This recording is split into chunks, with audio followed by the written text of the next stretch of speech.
In the sky, it's a bird, it's a plane. Flying high, I emerge through the flames. Have no fear, I'm here, so stand back. Melanin activate, the name is super black. In the sky, it's a bird, it's a plane. Flying high, I emerge through the flames. Have no fear, I'm here, so stand back. Melanin activate, the name is super black. Imagine that, a future that's super black. Long as your skin brown, your superpowers intact. What would your powers be? Just hope it ain't super whack. Spatial manipulation, create a portal that's black. Maybe just super speed, time travel to run it back. Or cheat manipulation to keep my spirit intact. As I encounter evils the world face, demons the world makes, I'm needed the world at stake. Rest in peace to Chadwick, they killed all the Black Panthers. Told us white lies, I still marvel at black answers. Suits in DC, pray it lead to a civil war. It ain't no Justice League, what's the need to be civil for? Propelled like the juggernaut, it's clear ain't no stopping this. The world in grave danger, who can stop the apocalypse? They killed all the heroes, the new ones don't really care. But if you need me, put your fist up in the air. Yeah, in the sky, it's a bird, it's a plane. Flying high, I emerge through the flames. Have no fear, I'm here, so stand back. Melanin activate, the name is super black. In the sky, it's a bird, it's a plane. Flying high, I emerge through the flames. Have no fear, I'm here, so stand back. Melanin activate, the name is super black. Whew, that was rough. Good old Spectrum. We're gonna have a talk. Thank you for tuning in, everybody. If you can hear me, say hi. Can you hear me? Thank you for tuning in for Blurred's Eye View. We're back again. I'm your man on the wall, Chris Fury, and according to Goddess to Demon, apparently I'm the Papa Bear of the Blurred community as well. So I take that title and I'll hold that crown proudly. But thank you for tuning in. Thank you for watching us. Thank you for showing your love on the YouTube channel and the YouTube page. And actually, thank you for showing your love on the Facebook page as well and listening to us on Opulence Radio, Always Press Record TV, which is, yes, Roku and Amazon Fire. You're seeing us everywhere at this point. You can listen to us everywhere. You can watch us everywhere. Ain't no excuses at this point. You can come on in and have some fun and enjoy us. But without further ado, let's get this going because I got my squad in. Lady Mandalore, what's happening? Hey, good evening, ladies and gentlemen. How are you? Good evening, good night, and tomorrow or whatever, everywhere. Somewhere around that point. That's somewhere around that point. What's going on? God. It's, you know what? It's fine. It's fine. Okay, so it's you too. It is not, you're not alone. You're not alone. It's weird. It's weird. Like, you ever just, why? I feel like I want to fight somebody. I have no reason to fight anyone. It's not just but me. I do. Then. I just want just one good time. Just one good say, time. Shut the fuck. Just 2 seconds. And it wasn't even a bad day at work. That's the crazy thing. This was one of the lightest days. I'm like, who pissed in the coffee? I'm like, seriously, like y'all are. I mean, y'all are lucky. This is how I know. This is how I know the energy is off. Yeah. We got Cinematic Assassin in the building. We'll be watching. Oh, without his hat, the energy is off. You fucked us up. You messed us up. It's you. It's for you. a very important reason. Y'all seen signing days, right? When people sign their letter of intent, they pick they school they want to go to. Yes, I'm here to make a very important announcement. Make it. They got me back in. I'm back in. I'm locked in. I'm ready. Let's go. I hate you. So for those who are not watching, this is because we're gonna get into this one. I'm not gonna lie. I'm gonna say it after we show it. But if you are listening to this, thank you. But go to that YouTube channel, hit that subscribe button and notification bell because you want to see everything we're doing. We're a whole TV show at this point. You know, we're more than a podcast. But I'm not even going to tease it for you. For those who are watching, you're in for a treat. We have our special guests here. I don't even have to ask Cinematic Assassin how his days be, because he Just put a cap on. You all right? You like, up? I'm like, all right, maybe the energy is starting to They keep settle. pulling me at this back point. in, man. We have one of our favorite Blurred couples that's out here in the community doing good stuff. Fresh off another amazing Kickstarter run, Lloyd and Natasha Jones of Midnight Comics. What's going on? Much. How's it going, yo? Yes. Yeah, we give you your whole applause here. We got to give that to you.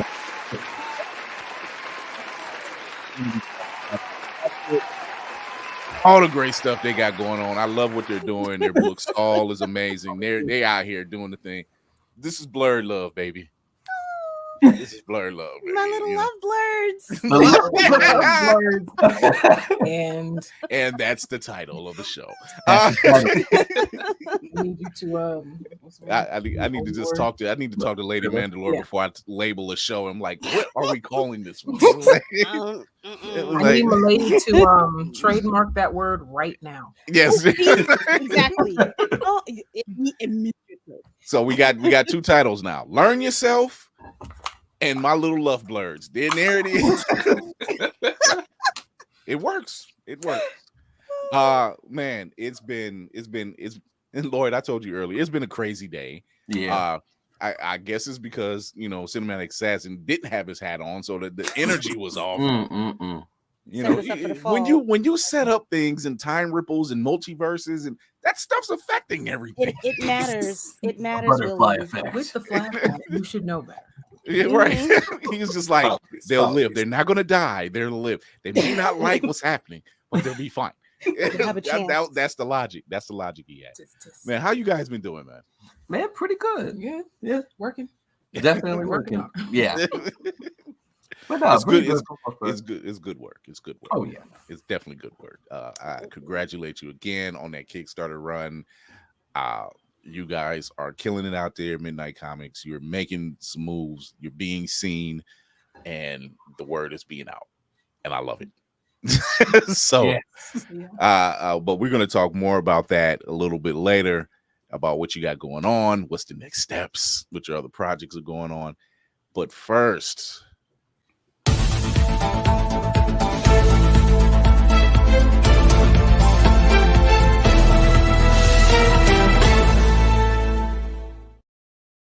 have the Blurred news of the week. I'm gonna add that in later. I'll add that in later. So once again, the nerd gods have blessed us as usual and given us some choice tidbits, copious amounts from that was the energy. That's where all the energy went. Flash with the time force. No, it was all the good stuff went over there, and I'm like, oh my god, It's all coming together now. it is. It don't take me long.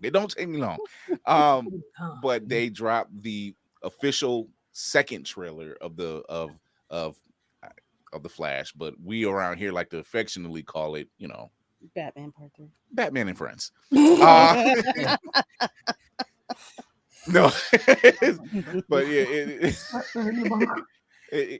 this is the actual poster they have out now, which is a much better poster than they had before. It seemed a little weird, but this one's actually a nice looking poster that they have for us. And this trailer, if the first one didn't get you hyped, and I don't mean because of who's in it or who's starring the lead, but it's because of everything else around it. And let's face it, we were all here for Keaton in the first place. That's all they had to do. Just say, Batman's in it. We literally look at WB and say, you bastards, you could have gave us Batman Beyond right now. It's like it's there on the wall. They're like, Batman and Friends, Keaton and Friends. Sounds like a sitcom now. But without further ado, we're gonna go ahead. I'm gonna show you the new Flash trailer. It looks amazing. I'm not gonna sit here in front, but here we go.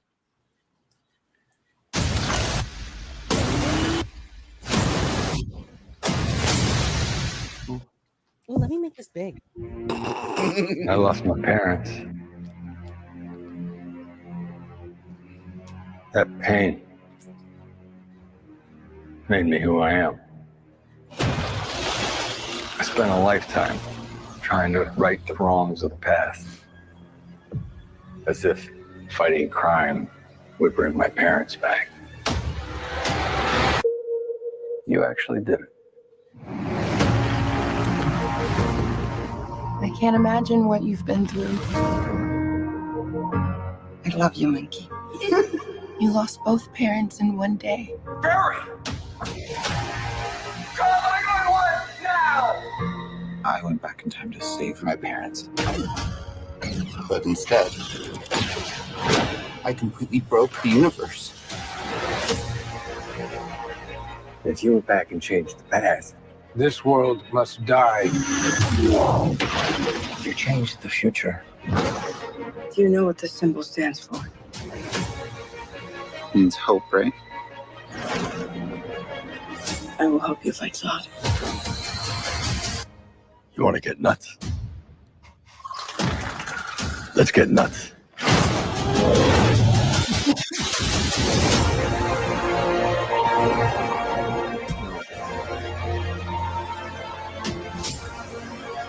I have to undo what I did. These scars we have make us who we are. I'm not meant to go back and fix them. Don't let your tragedy define you. What did you do?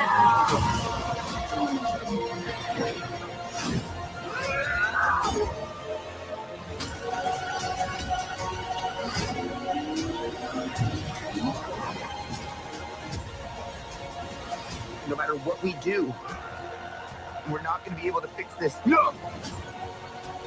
Nobody dies!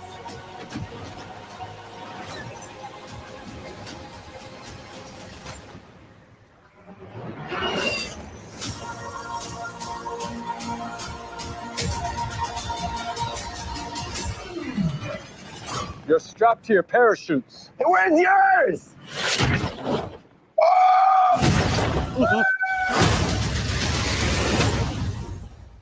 Fucking goosebumps. I'm sorry. I'm kind of welling up because, Oh, damn, it's Keaton. Right. I gotta appreciate being able It's- to move his neck this time, though. Oh God, yeah. that's the only way y'all gonna get me to come back into this motherfucker. Just give me. Can I move? Keaton just was do the. He's been auditioning for the role since he left. This does look good. I'm not gonna front. James Gunn has praised this thing. He said it looks amazing. It does. It really does. We are really not here for the namesake of the movie. He who shall not be named. we let's face it. We were not here when we realized before all the drama happened. When we got the teaser that Keaton was in it, we were signed up already. We were done. We were just like, oh, say less. This could bomb and it could still be good just because he's in it, so yeah. Oh God, if we could only have another Prince soundtrack for this. Oh wow. That would have been the capper. That would have been the capper. Janelle Monáe, she could have. Janelle? Oh, she out here. She busy. She out here living her life. She's trying to get the same check as Michael Keaton.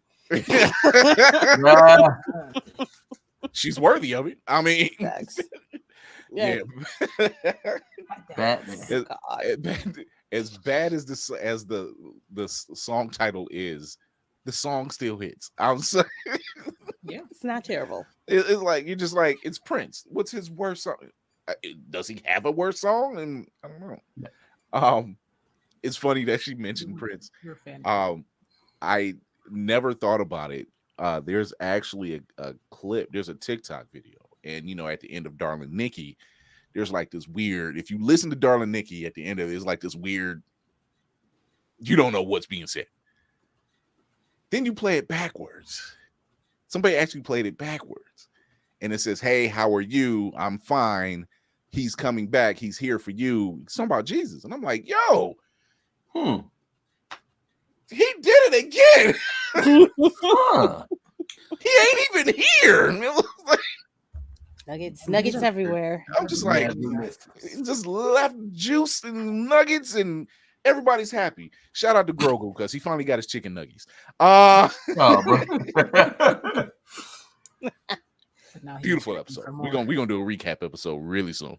But yeah, this movie, look, it does. It's obviously it's Flashpoint. A lot of fans who's read Flash books knew this is what it was going to be. It couldn't be anything else. Right. Rumor has it that there's going to be another appearance from someone we wouldn't expect. My name is Barry Allen. I swear to God, they pulled this one out there because the show getting ready to end. The show's getting ready to end. Well, like 3 episodes left. And if anybody watched that last Titans episode, woo, all things are possible. All of the things are possible. I'm kind of mad at Warner Brothers right now because I'm like, you giving us y'all getting good now, right? Y'all getting good second now? half to give me this, and it's ending. I'm like, please give me the interaction more with Beast Boy and Stargirl, please. That's it what was the right 4 there. seasons. 4 seasons. I'm y'all like, had. it was right there. It was right there. You so close. I'm like, oh my God. It was it's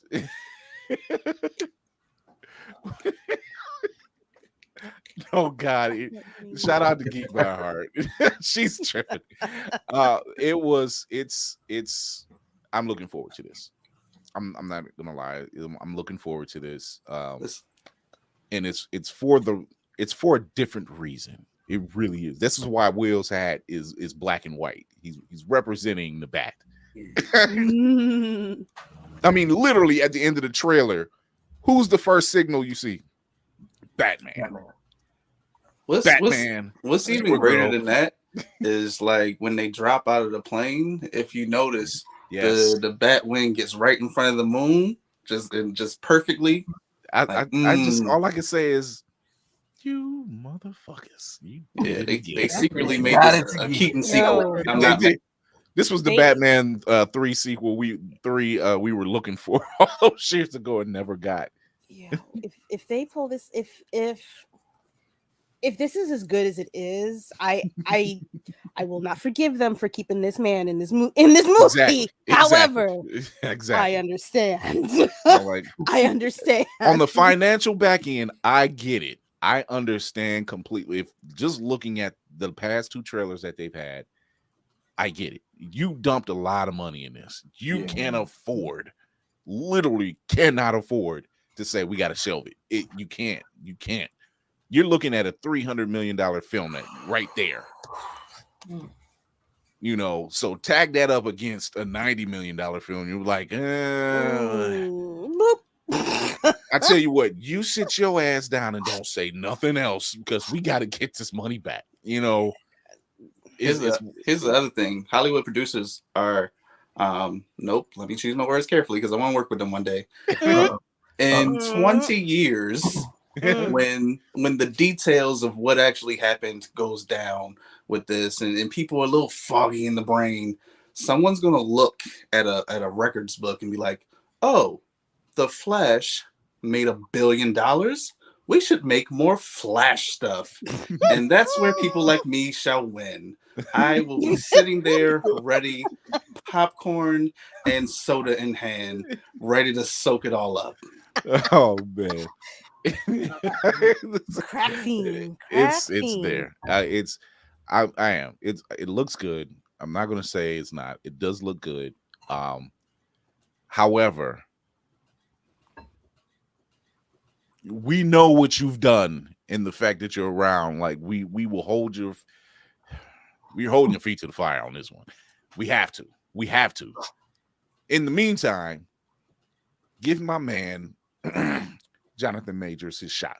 Quit playing. Stuff is coming out. Stuff is coming out, and it's looking better in his favor. All right, this is my weekly update. What happened this time? Right. So, uh-oh. So his lawyers have turned in the video. That's going to exonerate him, basically. And the reason why people are wondering why he hasn't gone publicly or anything, they said lawyers have often said you don't want to fight something like this yourself publicly because it can mess you up.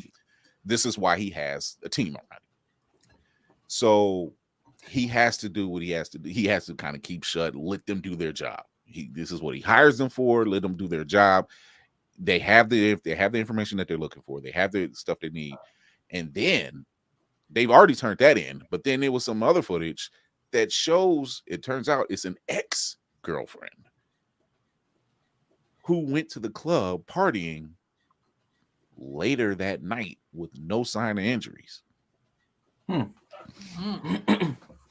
Okay. Something is rotten in Denmark, I believe. Is the phrase that is pays. equaling fish right now, and I'm just like, I mean, I'm gonna just drink my water. The pool looked a little dirty because I'm like, here you got this guy who's pretty much on a meteoric rise in his career, and then all of a sudden, I ain't saying it's not possible, but it's just especially the timing is impeccable. Yeah, because we've seen that formula before. We're just like, something ain't right. Like, something ain't right. So is this a Negro succeeding?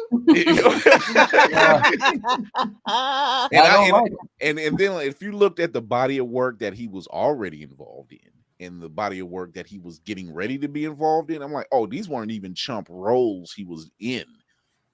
He was in like roles like, big only roles. Headliners.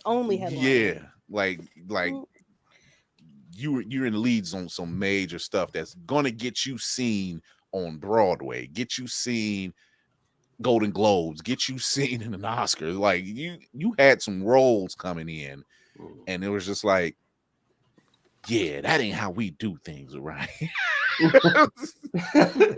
Unacceptable. Yeah, sometimes, something in the milk ain't clean.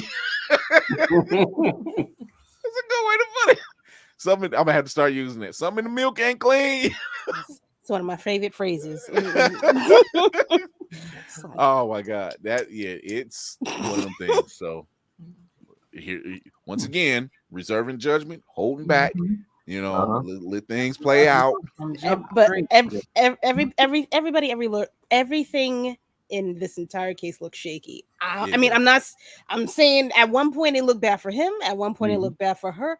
I don't trust nobody. We'll just wait and see what happens. Just let this play out, and we'll figure out the stuff later. But those content creators who's out there who literally was just like, do away with him. He is shame. Like, no, you didn't even shame. Both sides doing shit. I don't think this all just wait. Right. It was like this whole. You literally gave me one of these. Shame.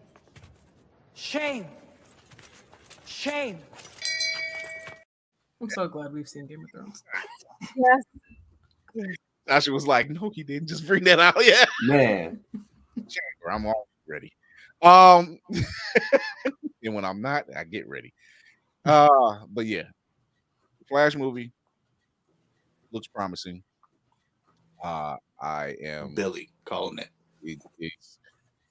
Oh, definitely. Billy. Oh, it's getting money. Oh, $1 billion. Yeah, sorry. I'm not with the kids. I'm not with the kids. Pardon me. I was with you. Same. Okay. We were like, what's that? Billy, is that another character? Is that somebody else from the time? Should have thought about it. Like, Billy. Come on, stay with it. It ain't that far. It was just swinging a bit. My bad. Guys make me feel all young and stuff. Synapses don't fire like they used to. Well, you know what? Speaking of young, sequels that I didn't know I needed, but I'm glad I got. Our man Denzel is back. Oh yeah, Equalizer. Oh yeah. Got the Equalizer 3, and I'm just like, How? is it me or do I really want a movie where him and John Wick just team up? That would be I'm with intense. That would be intense. I'm with it. You know, like, I'm just kind of wanting that, you know, just one good time. Ain't even got to be the whole movie. It was just like, you know what? I need to go talk to my teacher. Who's your teacher? Denzel Washington. Here's the thing: it's that's like too much badassery. If Yeah. like who they fighting? They can't handle Be a cameo. They can't handle it. The women won't be able to handle it. The fellas is all for it. Like it's too much going on. Like it's the Keanu sense and Washington era, and they were just like seats is wet, popcorn all over the floor, and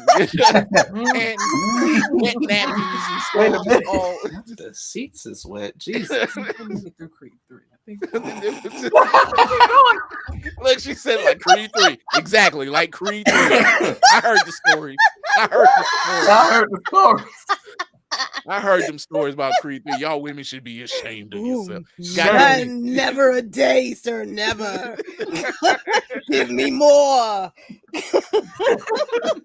You had the men coming out of Creed 3 crying. The women, they were leaking just somewhere else. And it was just complete chaos. This is a family show. That's why I kept it clean. I will say that I did want to lick a nipple for the culture. Just one time. For the culture. Just one time for the culture. Is that what the culture needed? I don't just. I don't know, but I'm here to offer tribute. I will find out. A volunteer tribute. Look, the women that are in the comments right now have literally agreed with Lady Mandalore. Like this is just what it is. I don't deny them. It's just like for science. For science. You gotta test. You gotta test the feel sometime. You gotta see how you like it. You see why Lord and Tasha. You see why I make this show live, because where else you gonna find this kind of magic? But here we have Denzel Washington. He's back again. This is the fourth time actually that him and Antoine Fuqua have teamed up, like 3 Equalizer films in the Magnificent Seven, which is very rare for Denzel because he does not do sequels. And Antoine Fuqua is the only one he's done sequels with. And this is the second time, because Dakota Fanning's in this. This is the second time that that Washington and Fanning have been in a movie, because he was in Man of Fire. Man of Fire. Because like, that's sweet. Wanted the Man on Fire too, but yeah. Oh God, he went out like a G though. Went out like a G, as only Denzel could. I'm just like, I don't like it. Well, accept it. But it tracks. I take it. So we're gonna check out the Equalizer 3 and go talk about a little about that. That's good. That's gonna be nuts. Here we go. 9 seconds.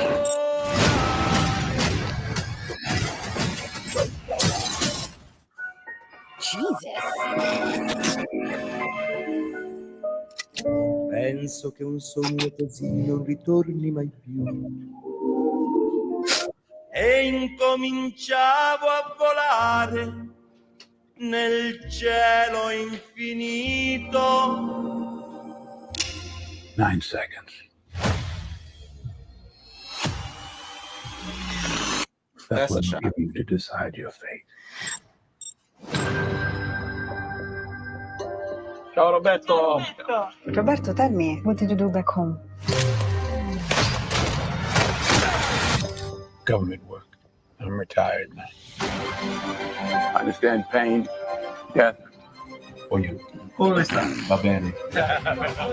Because of these people, I'm beginning to understand real peace. Roberto, this is my wife now. Ciao. Oh. And I'm starting to believe Ciao, Gianco. They see you as one of us now. this is where I'm supposed to be.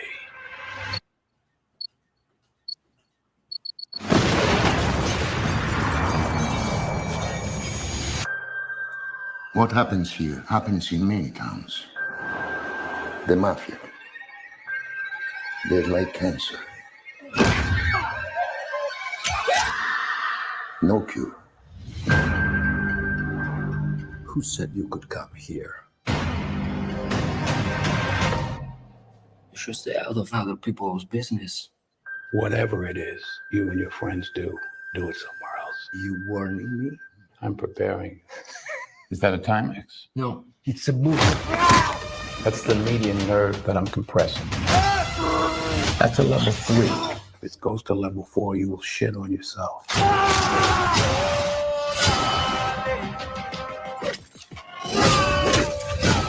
You seem like a man who understands violence. I like this place. You can't take that from me. I can take anything I want.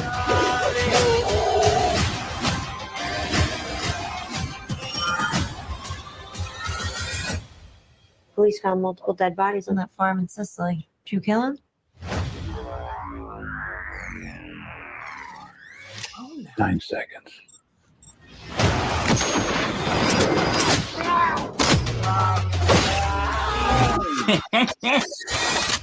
Do I look like a killer?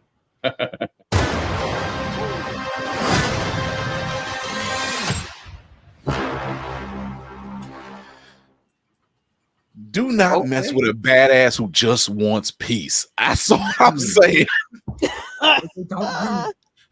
Good God, Jesus and Christ! I seen him and John Wick chilling out, trying to just relax on vacation. I'm just trying to mind my business, sir. He just want to be left alone. Both of them just want to be they enjoying the espresso together, and they want to be left alone. And you want to piss off one of them? yeah. That's his whole vacation up. He was getting ready to settle down there and everything. Like, man. This made me think of that ending scene of Nolan's Batman trilogy when he's just chilling out there with Catwoman. Like, this is like, what if the Joker just showed up all of a sudden? Bruce. He's like, oh, God, not today. I'm on vacation, Bruce. Where's my electric car, Bruce? That scene is still hilarious to me. I don't care. It was like, I don't care. It's Bruce Wayne. I put money on my electric car. Where's my fucking electric car, Bruce? Oh my God! Shout out to Harley Quinn. We are. It's The Equalizer is always a good watch. Just watching Denzel work, because he's a badass actor. He really is. You know, so he's actually my top. You know, get ready, Will. Angela's up here. Denzel is right there with him. I feel like you tried very hard. It was just that's a it's just like okay, yeah. Shall allow it. Shall allow it. That's the kingdom right there. And like, if you're trying to get somewhere. Why have we not seen the two of them in a movie together ever? Like, what is that? What is that? It'll be just, you know how I mentioned to see John Wick and The Equalizer in the same film. It will be that same effect with Angela Bassett and Denzel in the same film. It was just like they were like, we don't even need any more black actors. This is all the blackness is right here. It was like they're like, I don't know if we can afford any more blackness for this movie. Yeah, I don't know what that movie's about, but your ticket purchase comes with a little thing of cocoa butter. Oh, definitely. It needs to be at least 3 hours long. And sea moss. Cocoa butter and sea moss, all in the. You're just like, what is going on? I don't know, but I feel cultured now. Smells great in there too. It smells good in here. There, your ticket and hand you a little hair lotion. Right. Everybody quoting. You said everybody's quoting Maya Angelou walking out the theater. You just feel good. Man. You feel good, you know. So I don't. We do need to see those two in a film. 3-hour long movie, just the two of them.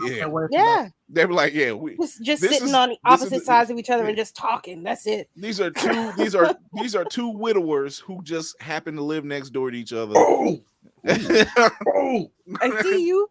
Redo Malcolm and Marie with just them. Boy, no. Oh, something would be on fire. Somebody would be crying in a corner somewhere. I don't know. It's too much, but I love them so much. God. Oh my God. Ooh, just a one shot. Ooh. Like anyway, I said, Hollywood, hear us out. Hear us out. Angela Bassett is a widow. Denzel Washington's a widower. They're both sitting on each other's porches talking. They're building conversation. And don't be nasty, Hollywood. We really don't need to see that because we respect the both of them. You know, I speak for myself. I'll be the dissenting opinion in this entire However, one out of four is we'll just say, however, we'll say the imaginations will still be running wild. That's just what it is. And they just build a relationship together. And just be it that. What you say? You got put in timeout. Oh, that's right. Yeah. They'll flip it back up. They'll flip it back up. Yeah, they'll flip it back up. You just wait like 24 hours, it'll show up. I said 24 hours. That's all it takes. It's 24 hours. It shows right back up. I've seen it before, and I'm like, all right, y'all be fine. Y'all be fine. Now, I'm not talking about the viewers. The viewers will be fine because it'll show up tomorrow. But yeah, it's something that we don't know why we haven't seen these two. Hollywood cannot help. They can't handle it. No, there's somebody that's been in a boardroom and literally said, I got an idea, and it was one of us. And they said, I got an idea. Let's put these two in it. You can't do that. Like, no, hold. They were like, no, hold on, hear me out. And then Denzel's brother is Sam Jackson. Oh no, we can't do that. It's way too much. It's way too much. They created what is it, a nexus or something like that? A black hole event. There's too much going on. You seen what happened with Black Panther? That triple that. You know? Man. That's like how the non-melanated be trying to find Black Twitter, like it's a whole separate app. Like they be trying to find Black Hollywood. Like, hold on, right? How'd they get this done? In Black Hollywood, they would sit there and they have secret conversations. Why we talking about the Illuminati? They're like, no, this Black Hollywood. That's a whole different beast. They're sitting back like, you know what? We can't take this to these big networks. We can't take it to the big. Who has the money? I got the money. I do too. So this is what we're gonna do. That's why they slowly keep popping up with these new networks and stuff. Yeah. It was like, we're gonna sit up here, we're gonna put it on streaming. Who has a Black on stream? All Black. Okay, we're gonna put it on all Black. Tubi? No, not Tubi. Not Tubi. No. They're gonna ask their Black friend at work. It's like, so is Black Hollywood in Oakland? Oh man. You know that's how those conversations go. I have made a critical error and my Black card is going to be pulled. What? Uh-oh. They have been in a movie together. Which one? Malcolm X. Shit, they have. Damn. And I seen that in the theater. Not in what? They tried to pan it. That's why, because it was Spike Lee directed it. My bad. I'm sorry. That's a lot of Black. We all forgot. So to be fair, all of our brains. Yeah. Breaking news: Chris Fury discovered to not be a real Angela Bassett fan. Don't put that in the air. No, because they tried to. I remember I had to go to the movie theaters for. It was a book report I had to do, and that was it. That was part of the report, and I remember it was by Spike Lee, but I loved the movie so much. But it didn't get the recognition. Which is hold on. No shade, no tea, no lemonade. Listen, did you say I had to write a book report, so I went to the movies. That was what the teacher. She's like, because they didn't have that particular book about Malcolm X. They just had chapters. So they was just like, "We want you to write a report." I was lost too. He said it movie. was part of the assignment, so I assumed he was told by the teacher to do Wow. it. Yes, lazy. Yeah, Like it wasn't some like people we do. didn't have like a book. To, William. You figured. I went to school I went to public school. So everything was just like, here's Black history. Here's this section. We got Harlem Renaissance, Malcolm X, Martin Luther King, Benjamin Banneker, Harriet Tubman, and Harriet Tubman. Right. It kind of goes out. This chapter's missing some pages. Y'all go ahead to the movies. Right. Get the rest of it. That's generally what she said. She was like, "So this is what I want y'all to do." I'm like, okay, let's do it. We got to find a way around this year. Yeah. Then come back, tell me what you think. So yeah, that was a movie that was not. I don't want to say not well received. It just was not well recognized. Yeah. For just pretty much the reasons we're saying right now. And I'm like, you got Denzel Washington and Angela Bassett in a movie directed by Spike Lee that's about Malcolm X. White America was not ready for all of that. And they never will be. Spike Lee not doing hood movies? No. Yeah. He's doing historical films. No, we can't. We cannot allow this. We will not have it. Yeah. We'll not have it all. Not in the Queen's time. Not in the Queen's Not time. in the Queen's time.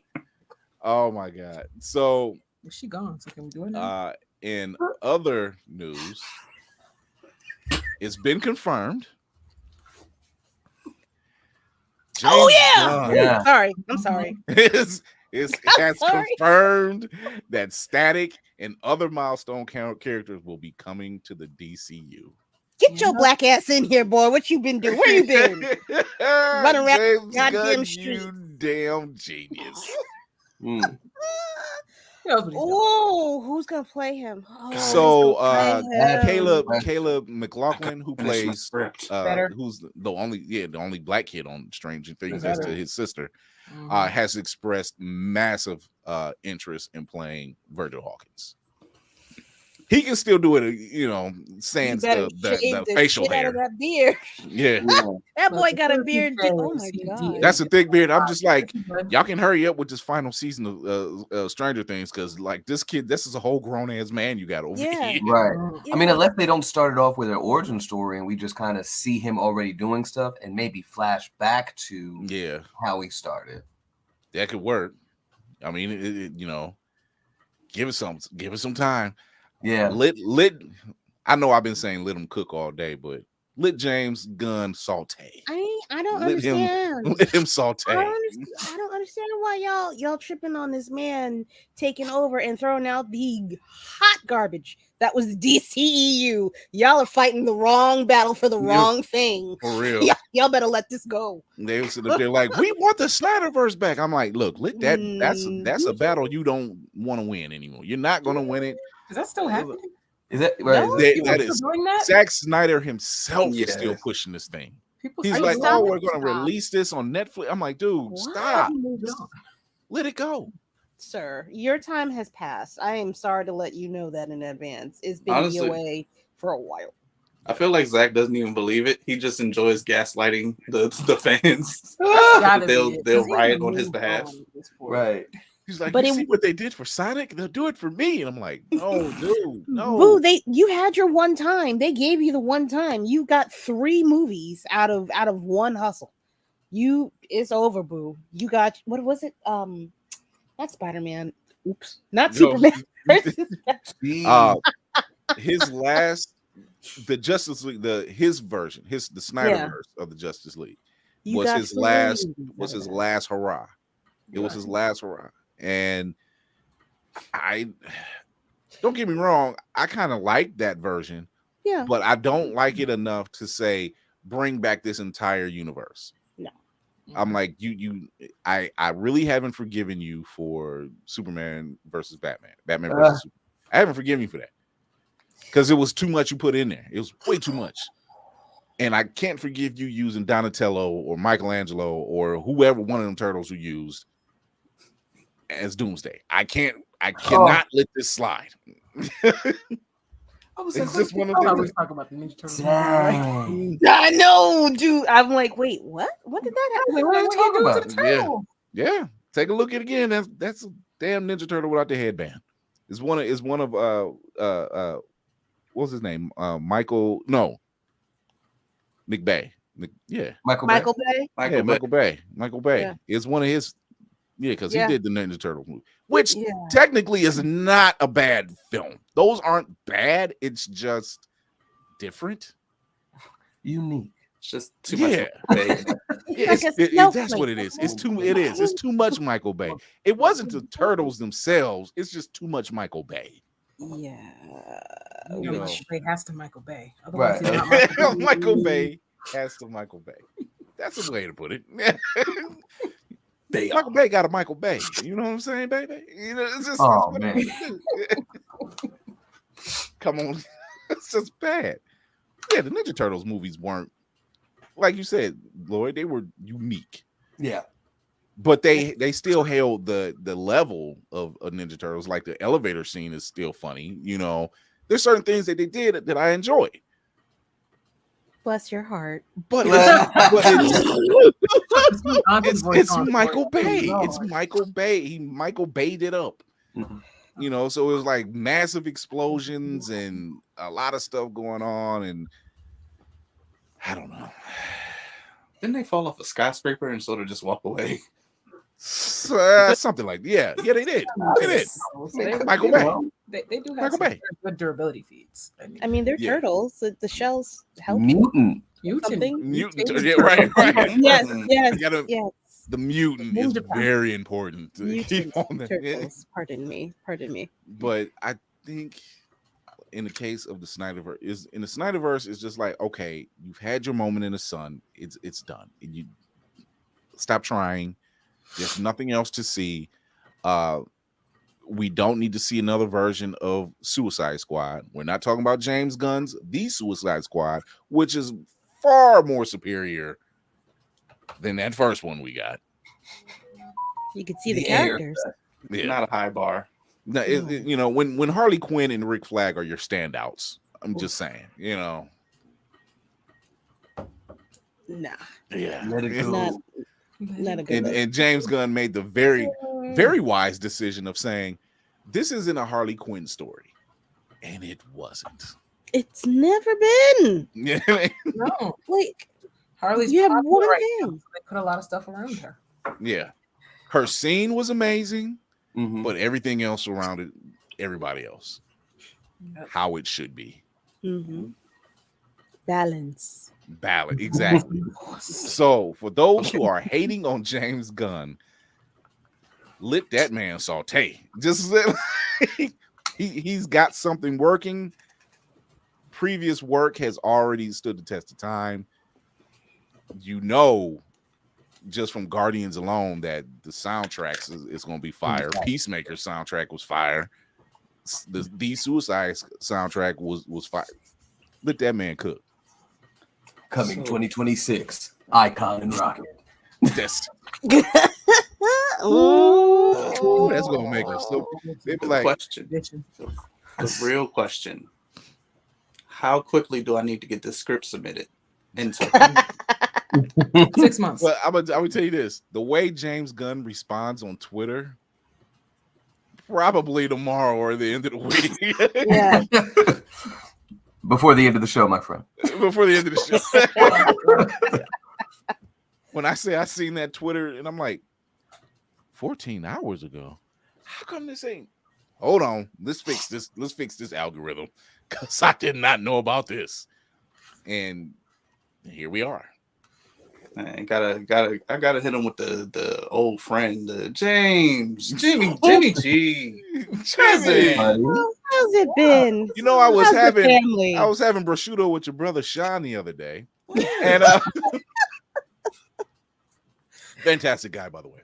And Fabulous. I love his your cousin on your uncle's auntie side, twice removed. You know, You know, I was the one that told them to put that dye in your hair before you went all white. It's that stuff. The magic.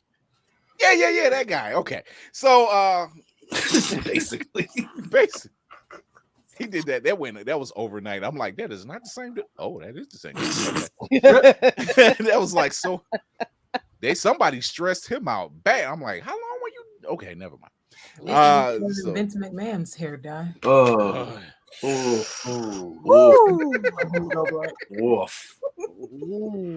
You mean the J. Jonah Jameson look? Nobody told him to do that. No. Yeah, you know, bring me pictures of Spider-Man. And that's all I see now. He's just like, if anybody's gonna tear down my company, it's gonna be me. I'm like, now you sound more like J. Jonah than ever with the mustache. It ain't even yours anymore. He sold it. Right. That's a different level of money, because somebody would have told him no, but he surpassed that specific dollar amount where everybody just let it ride.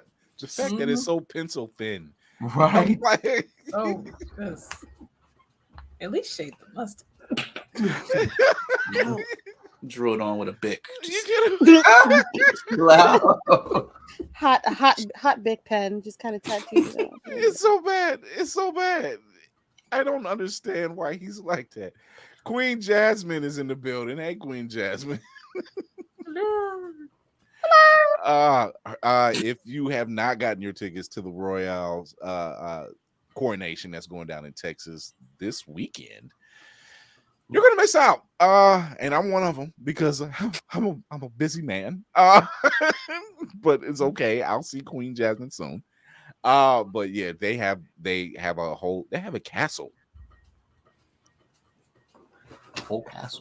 A whole castle rented out for this whole in thing. Texas. In Texas, they found something. It looks like a castle. The fuck? It's Queen Jasmine. I question nothing. I get it. I'm okay. Like it. She found something, and it works. And who builds a castle in Texas? Queen Jasmine. I guarantee you that after they leave, the castle probably won't even be there anymore. No, it's all magic. It's magic. It's fey magic. It's fey magic. We don't want them to see us. And Queen Jasmine did the same thing Santos did in Gargoyles. Hold Jane up and put it over here real quick. All right. Ma'am, 10 acres of frolicking? The way she says it is just wow. Acres. I'm from the city. I don't even know what 1 acre looks like, but you have 10? 10. I was about to say, Queen Jasmine, these knees are still healing. I ain't got 10 acres of frolicking in me. 10 feet. 10 feet. Not acres. That's more my range. I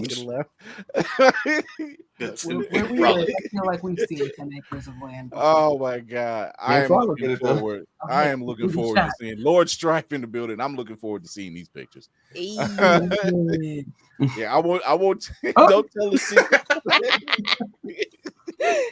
Oh my God. Yeah.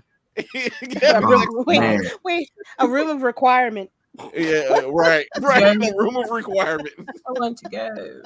I'm telling you, it's like the waters of Avalon. It's just mist, and then all of a sudden it's gone.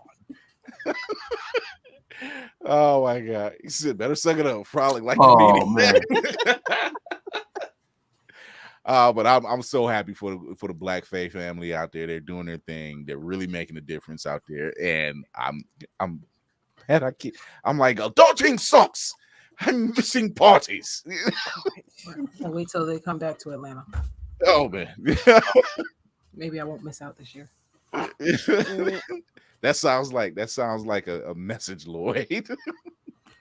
Right. No. Oh no, I already have it signed up to know she has connections, so she's gonna talk to Queen Jasmine, and Queen Jasmine's gonna get those elixirs, in that room of requirement. And Lloyd gonna be sitting there working on a book 1 minute, next minute just haze. Right.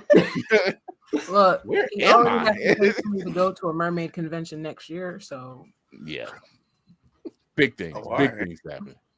Big things happen. I'm so excited when she found out about those. Mermaid. I have a tail. Oh yeah, it's turning into a thing. Respect. Yeah, this is a thing. It's a thing. Kira. Oh, wow. Sorry. No, them tails ain't cheap, by the way. That's why I'm like, girl. There she is. May 13th, ATL meetup. Yay, So birthday. next month. Yeah, look at that. Look at God. What's she doing? What's she doing? Look at God. Fast. She's moving We quickly. follow all the stuff on There you social go. media, but I don't know Birthday how I missed month, that too. one. Right. Oh, she's birthday. done. I'll be in Georgia that weekend. Yeah. Like Will said, pack up the pacer. We got to go. Oh my God. In other news, these boys is cleaning up. Man. That they are. Mario Brothers, which is, by the way, is a fun movie. Very Absolutely fun movie. On its way to, I think it's past 400 million, actually. It is 436 million currently. I think it's over 800 globally. Globally, yeah. So they are closing in. They are cashing in. Like, and it's a good movie. Yeah. It's a fun movie. It really is. I'm laughing. Can't get Peaches out my head for nothing. Right. And I like Jack Black. And I'm just like, this song should not be sitting Jack in my head like this. For free. Oh, come on. We For all free. know you like Like- singers. Peaches! No, I'm not good. But yeah. That was 1,000% in his sign on. Right. I gotta get a As soon as he song. was cast, Yeah, I was gotta like, get- there's no way he's not singing something. Oh, Yeah. Yeah. And he does. Jack Black, I mean, he's I don't know why we don't hear him in a lot more voice animated type stuff, because he did Cooper really well. I didn't know it was like, I was like, wait, that's what? Wait, it's not. He has. I don't hear him, but I know it's him. Yeah. When he's singing, that's when it comes out. Yeah. But then it's there, and I'm like, dude, like I said, I like Jack Black. I've always liked him in stuff that I've seen him in. Mm-hmm. And I'm like, dude, you've been hiding stuff.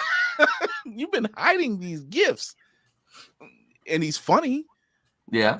I still kind of see what I still kind of wanted to see what they were going to do with Green Lantern. He was going to do Green Lantern. That was the rumor. He was going to be Hal Jordan. No. This was years before Ryan Reynolds did it. Years before, right? Yeah. This was way before he got it. Ain't no way. Yeah, yeah. He does. I swear, I'll sign up for that. He's good. He's really good. So yeah, close to almost 900. It's going to be 900 million by this weekend. I guarantee it. Easy. Guarantee it, because it's taking on everything, everybody. And when I say you could sit in there, Black Spartans in the building. When you can sit in there, when you can sit in there and watch this movie, and it hits all the one. We were in the theater, and it was a bunch of kids. Obviously, it's a family movie, and when I say you're laughing. Yeah. The voice cast is good. They're really good. I wasn't mad at Chris Pratt. No, I got over it very magically quickly. Charlie Day, who's another person I actually like watching, do his work, because Charlie Day, I watch Always Sunny in Philadelphia. So Charlie Day is always a mainstay for me. Future him. And who could forget such styling as Peaches? Anna Taylor-Joy as Peaches. Everything. Michael Keegan as Toad, which I couldn't hear it at all. I could hear the sarcasm, but I couldn't hear him. Come on, Mario, let's go. I heard a little bit of his college football introductions come in for a second. Hey, Ron. Squeeze out a little bit. That's almost there. Travius Delarius Darius. Oh man. But yeah, it's a good movie. It's fun. I have to learn. I've learned over years to kind of like just wait to see how things play out before I speak on them. And this is one of the things I'm glad I did, because they even played the Mario commercial from the TV show from Lou Albano from back in the day. And I'm like, the first thing I did, I looked at my wife, I said, No, the fuck they didn't. They found everything. Everything. I'm like, did y'all really do this? Seth Rogen, who's making a lot of moves in voice acting, playing Donkey Kong. Mm-hmm. You know, I'm like, you got a pretty good stacked cast, and they're doing great. Yeah. And the notes are there. All the nostalgia is there. The fun is there. And I'm like, yeah, you can get away with a sequel. Because if you've played Mario, easily. If you've played Mario, you know Koopa ain't the only Koopa. It's just, you can get away with it. You locked him for a while. Yeah. Like, you can get away with it, you know. So already it seems like it just seems like the video game curse might be breaking when they use the right elements. Detective Pikachu, Sonic 1 and 2, now Mario. Waiting on my Smash Bros. Movie. I was so waiting. I was so waiting for like Link or Zelda or somebody. I was just like, if you bring Link into this whole deal, that's gonna be a fight. I'm flipping this table over. There will be immediate judgment if anything Zelda related is brought in, because that's gonna be something else. When they were building their cars, and I'm just looking, I'm like, don't you do? Ooh, you didn't. And Avengers level team up that leads to a Smash Brothers movie. Yeah, they can just print the money. Right. Bump the money. It's gonna be the debates that'll happen. the fighting debates that's gonna happen out of that. Oh man. It is, but it is. So if you haven't seen it, please, you need to go check this one out. This is a 10.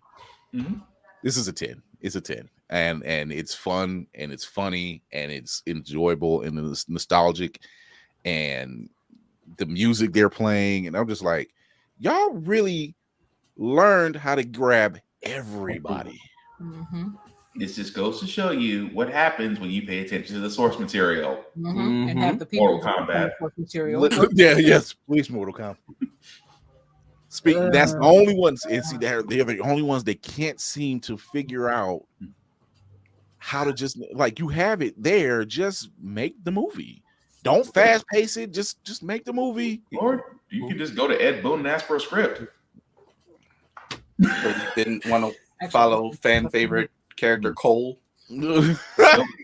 Cole, Not fan favorite. Fan fiction. Fan fiction Cole. Imagine watching that on HBO Max, and I'm literally like, I haven't played Mortal Kombat in a while, but I don't remember nobody named Cole. I was literally watching this movie like, who the hell is Cole? Somebody's created character, bro. That's all.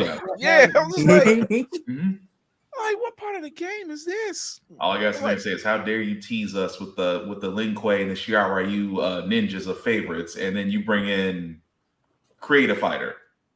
Like, you gave me that whole Scorpion backstory, and I'm like, no, you need to finish telling me, because that's all I was here for at that point. Scorpion, when that cage fight, when Scorpion shows, I'm like, get the hell out the way, Cole. Let your people handle it. It was like, no, not like Scorpio is a fan favorite or anything. Right. right. Scorpion, little known character. Right, you know, from another badass actor, you know. The main reason why Get Over Here is said in a lot more places than safe words are considered. Yeah, I seen what's his name again, Kira? How do you say his name again? Hiroyuki or Hiroyuki Sanada. Hiroyuki Sanada, is that what your name was looking for? Yeah. Hiroyuki Sanada. Yeah. Anytime he's on the screen, it's a party. It's a party. I'm like, you gave us the origin, and I'm like, oh, he might die, but it'll be a fight. He ain't going down fast. It's gonna be a fight. Even the original Mortal Kombat, you had a perfect casting for Shang Tsung, and Gary Tanaka was still around. He's still there.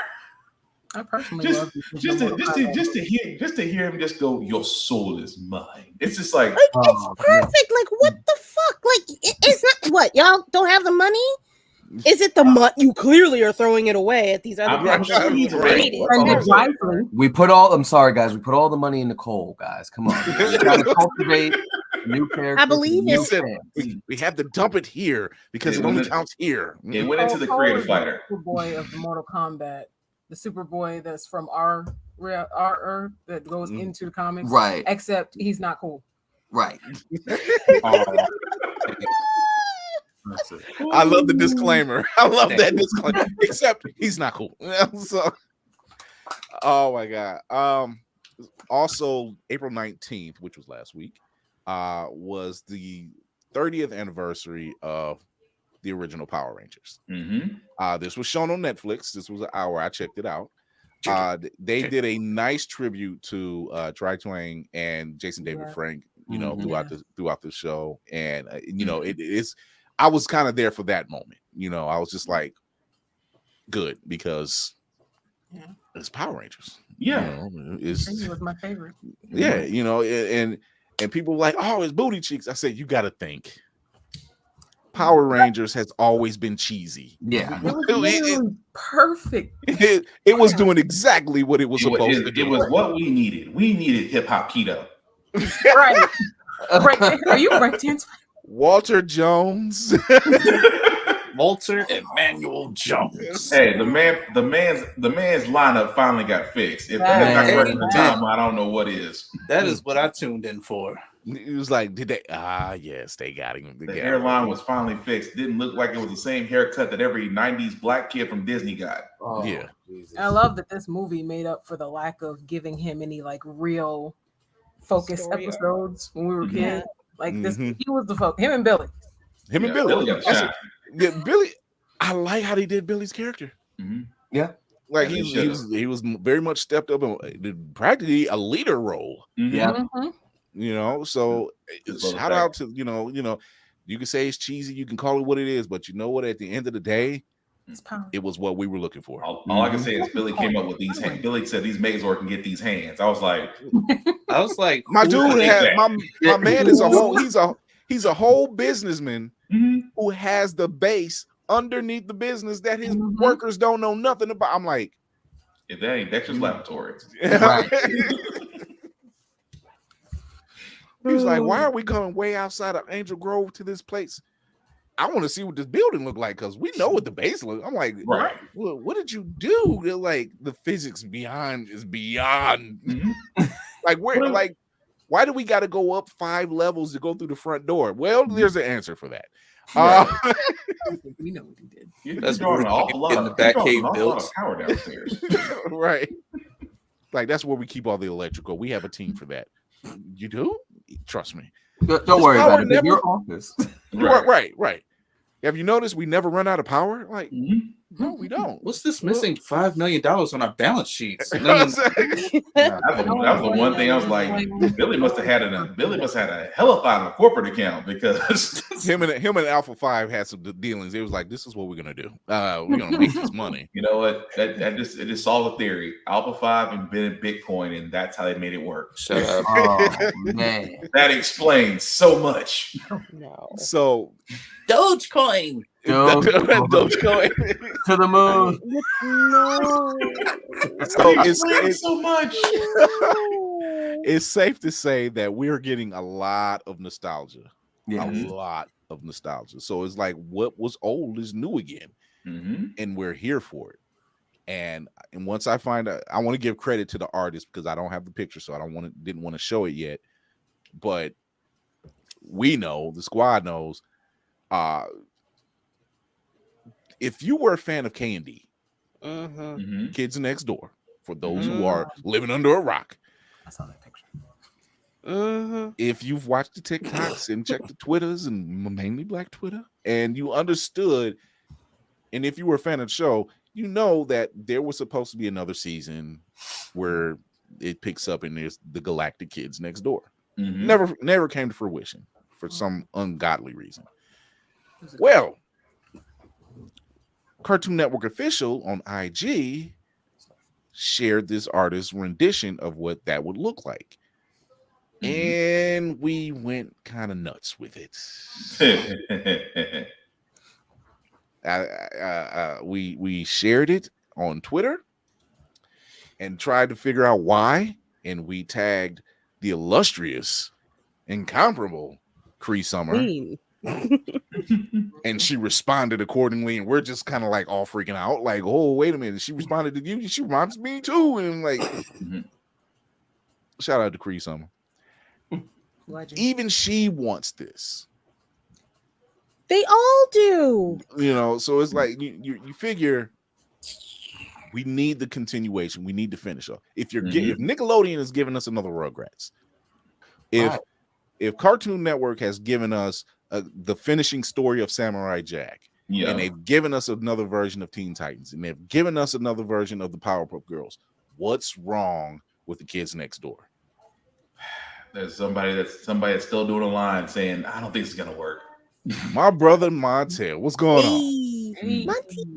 It's literally, once again, this is money you could be printing.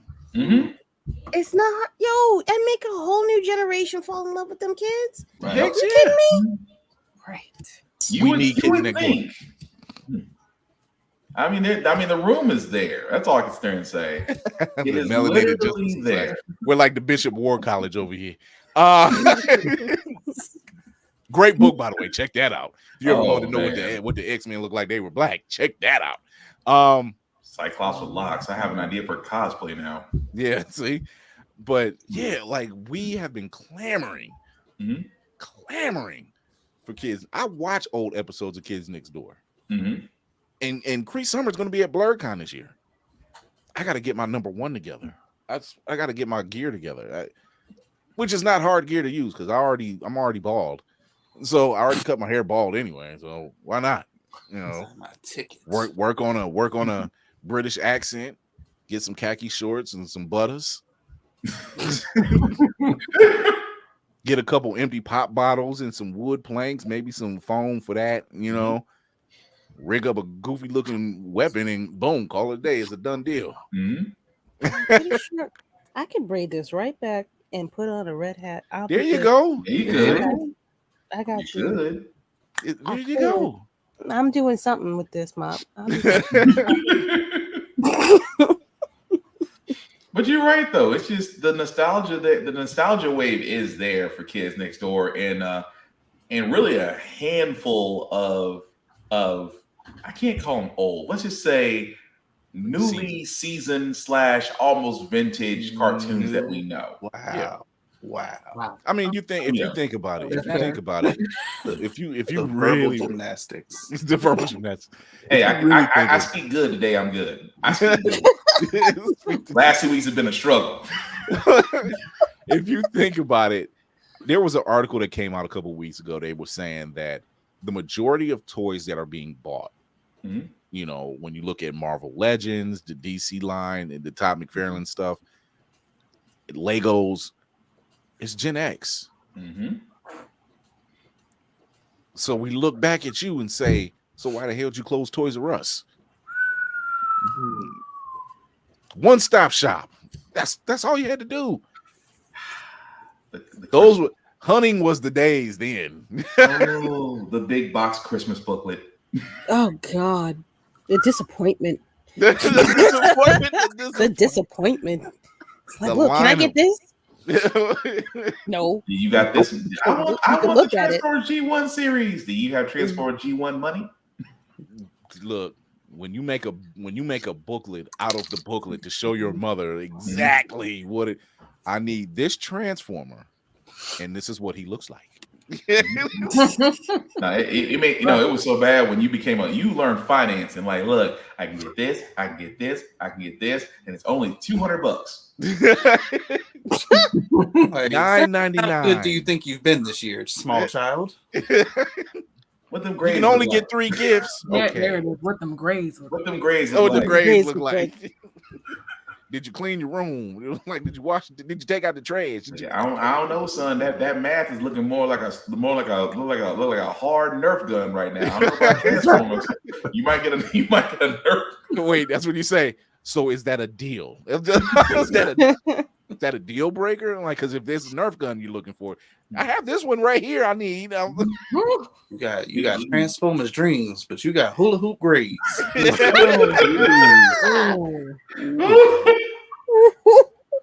So Lord and Natasha, I want to ask you guys, what do you think about this? It's a wave. It's an absolute wave of nostalgia that's coming back into play. Whether it's cartoons, whether it's toys, it's television shows. Hell, there's YouTube channels that have retro cartoons running consistently.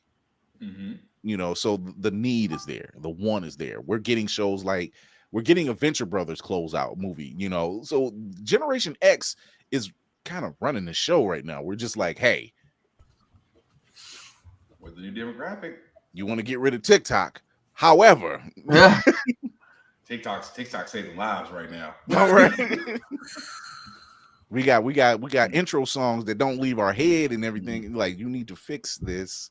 So what do you guys think about like this it's not even a wave, I don't want to call it. It's there. I don't think it's leaving. Are you thinking? I kind of was thinking, yeah. I guess the whole thing is it's a sense of, like you guys said, closure with a lot of these series. Like, we kind of missed out on like the endings of the endings of a lot of these series. Like you said, there's supposed to be another thing for Kids Next Door, Power Rangers. Let's bring it back. What have they been up to? What's going on? And so I think just it got canceled too early. Gen X, everybody's trying to bring it back. It's just like, no, we need to finish these things. And I'm glad that that's a thing that's actually happening. Right. I'm here for it as long as it is well executed and treated with respect. That part. Mario and Power Rangers, like y'all talked about a second ago, was a perfect example of that, because Power Rangers, they could have gotten rid of all the corny aspects of it. Would that really have been Power Rangers? Exactly. Right? They knew Sentai stuff. Right. They knew exactly what Power Rangers is, and they stuck with it. And so that's what made this movie, you know, that's why I hit all the feels and all the nostalgia hit appropriately, and that's what worked with Mario as well. Yeah. I think when you see people like Jason David Frank, who I've seen in conventions run the crowd, and I'm like, they are there. And I always look at him and say, dude, you one of the baddest Power Rangers we've ever seen. And I also I spoke to him and told him before, I'm like, and you also gave us the most stressful week of our lives. Man. That was a hard week, my guy. You had high schools hitting them candy cigarettes, like, man. Did you see what happened? He jumped right up in the Zord like it was his house. Oliver. Talking when he flipped sides and came to the side of good, we were just like, it's over for you hoes. It's over. That was the first time we ever learned about how powerful the character is when they're the villain versus when they're on your team, right? Yeah. It's like, wait, what happened? It was. I'm like, you scared you. He was OP. You trying to say he was OP, and then you scaled him down. He still had his own Zord. He really didn't need y'all. I kind of felt bad the whole time. You know, you're a bad ranger when you don't got to call your Zord. You just got to play a flute. Right. You just got to play a flute and wait. It was like his saber with Florida. Saber, come to me. All right, here I come. I'm like, your flute dagger. Right. That sounds like a synthesizer. And no one questioned that. How was he blowing that flute if his helmet was on? No one questioned. That was the one thing we never questioned as kids when stuff like that happened. Wait a minute, he had a flute, but the helmet didn't actually have a breathing apparatus. So it was a small hole, right? It just had a small hole. Open up. It was just. I mean, this man was Lizzo on the flute before Lizzo came out. And it's like, I think it's safe to say that we do need this. We do. It's closure, like you said, Lloyd. It's closure, and it's needing to see that when you see shows like Young Justice, which where's the closure? Like we watch this. Talk about a show that progressed. You know, when Cartoon Network canceled it, but they brought them back on HBO Max, or at the time DC Universe before they flipped over. And you seen that progression. You're like, oh, we kind of grew up with these kids. They grew up, we grew up with them. You know, so that felt good. When you see shows like Recess, you know, or you know, you just look back, you be like, I remember going to Recess. It wasn't as intense as that, but okay. That was some make or break missions in Recess. Like we didn't have this. We just had dodgeball. I'm like, how long is your recess? Like, Jesus, right? You know, Gargoyles, Darkwing Duck, DuckTales. Oh, Darkwing Duck was my Gargoyles, man. Darkwing Duck. Gargoyles was the real life cartoon that we needed as kids. That was not bright and sunny at all. It wasn't, man. But that song between that one and Darkwing Duck, those songs, I'm like, these songs from Disney should not go this hard. I such about the fact that Gargoyles give us a theme that's just it's dark, it's stormy, and yet uplifting. And Game of Thrones, like cool. Bring in the French horns, and that bring in the French horns, and had a black lead. I'm like, how do you get Keith David and Sally Richardson to play leads? Right. And then they were playing father and daughter on, like, he was a preacher and she was the preacher's daughter, and it was on Lifetime. And I remember my wife was watching it, and I look back and I'm like, oh, it's Goliath. It was, oh, that's cute. She was like, what? And I'm like, Goliath. You know? Imagine Keith David just giving you the talking of a lifetime. You don't know if you feel appreciated, embarrassed, or talked down to all at the same time. The fact that they all had actual hood type names, like they were named after the boroughs, but at the same time, it's kind of hood. You're gonna walk around and call yourself Goliath, but then you're gonna call yourself Brooklyn. I'm gonna call myself Brooklyn. All right, ain't gonna be mad at that. So, it's not it ain't that hard. What's going on? Yeah, I think I know who you're talking about too, Loris Stry. The great part about them theme songs, if you go on YouTube Music, there's whole verses that we've never heard to a lot of them theme songs. Yeah. Don't give me ideas. Don't give me ideas. Bonkers was slept on, I feel. Bonkers was slept on. Freakazoid. You beat me by half a second. That was my show. And if you didn't know your states at the time, you learned them after watching Animaniacs. I still to this day am going to memorize that song. I'm going to memorize that song one day. He just recently updated the one with all the different countries. Yeah, on the newest version. On the yeah, like off the rip, like there's no script or nothing in front. He's just the whole thing. I was like, I'm gonna learn that one day just to see I can do it. As a matter of fact, speaking of nostalgia, they're bringing back Tiny Toons. Saw that. Lumiversary. I'm like, like no updates. They just bring back Tiny Toons. I'm like, oh, y'all going? Okay. My man Plucky Duck made it. Y'all no Plucky. No. Plucky Duck. Why'd I go down there? Oh. I wonder if Chicken Boo coming back. I don't know if Chicken Boo's gonna come back. He's a chicken boo. I was like, hey, stuff that sticks in your head that should. Baron Vaughn, 90s cartoon. Okay, Baron Vaughn, 90s. Or 90s cartoons theme music. I'm gonna check that out. So yeah, it's safe to say that a lot of these cartoons hold very special places in our hearts. I seen somebody on IG and they were talking about, like, man, the 90s suck, and dude was like, now hold on. Right.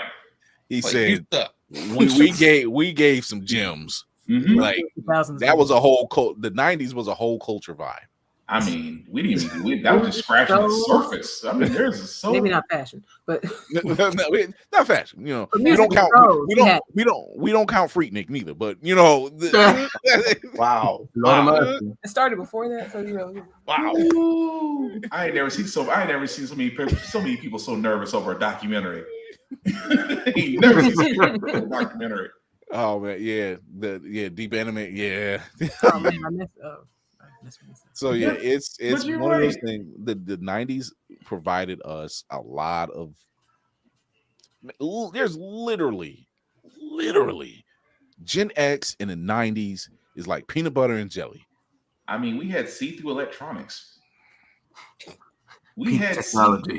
I mean, almost everything was see-through. Apple, when it was making its comeback, would you like to see the back end of your computer a different color? We had arcades. Proving grounds.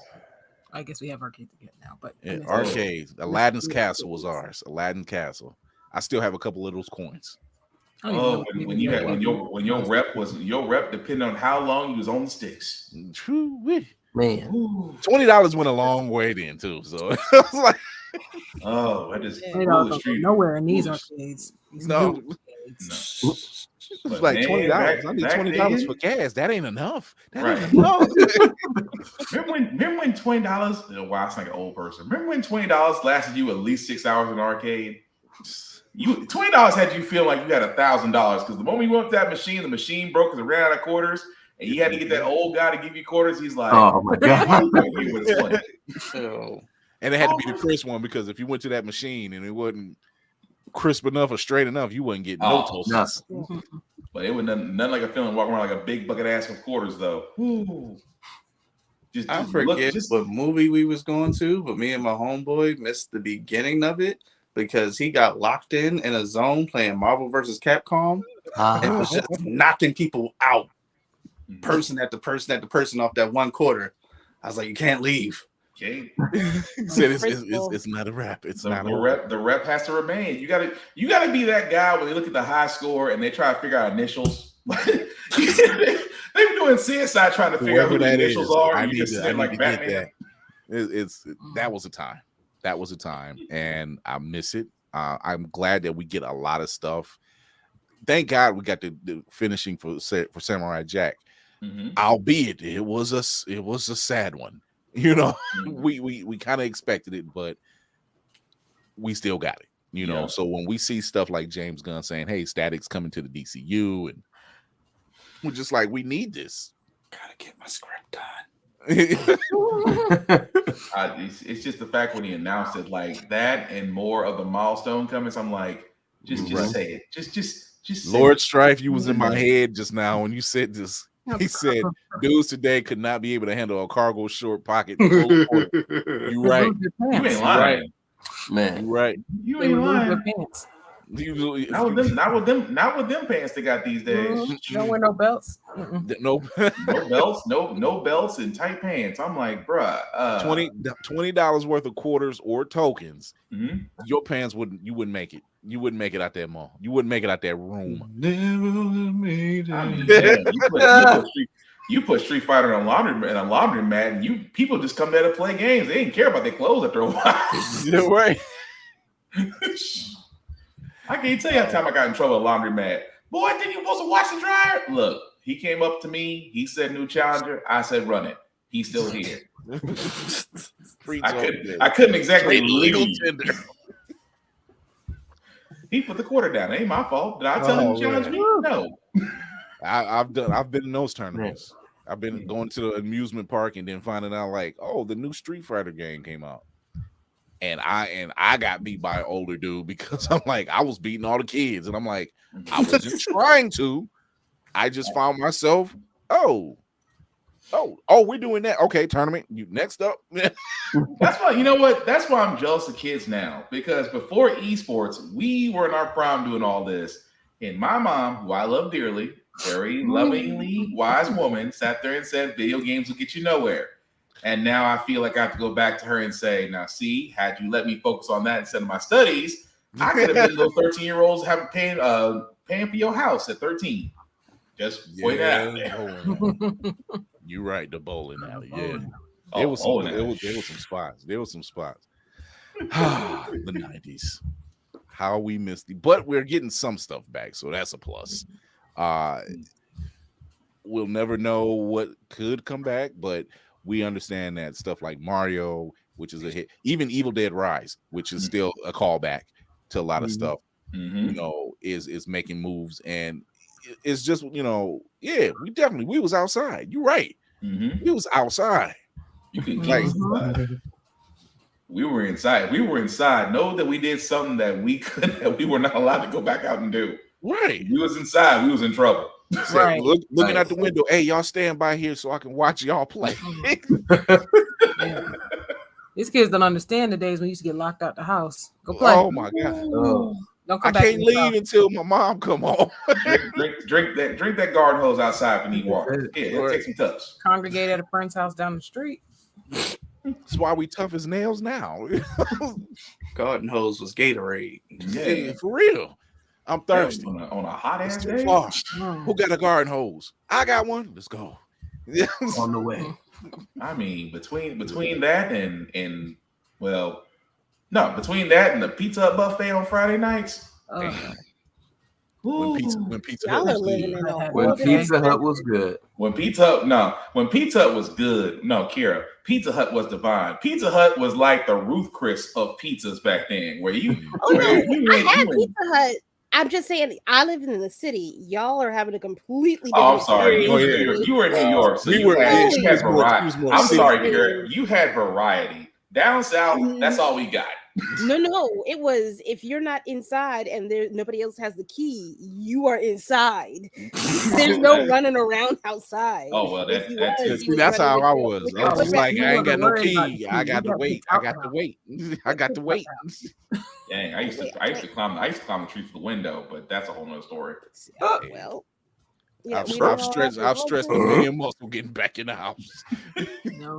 That's why I don't forget nothing now. Learning experiences.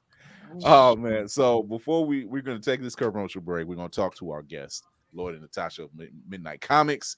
Congratulate them on their Kickstarter campaign. And they probably just planned another one while we were doing all this discussion. And we'll be right back. Welcome back to Fast Money, y'all. We getting ready to finish up the game here. Now your teammate done scored enough points. I think you just need to get one answer right to win. You ready? Ready. Okay, name a podcast. Blurred's Eye View. Who should have won that Oscar? Angela Bassett. Who did win the Oscar? Don't give a damn. Name a cartoon. Ed, Edd n Eddy. Name a guest from question 1. Carl Jones. Alright, that did it. Congratulations, you won the game. Hellspawn cosplay. Now, we only need a one name. Hieroglyphics. You can stop now. Josh Evans. Chase Bogan. Josh Brown.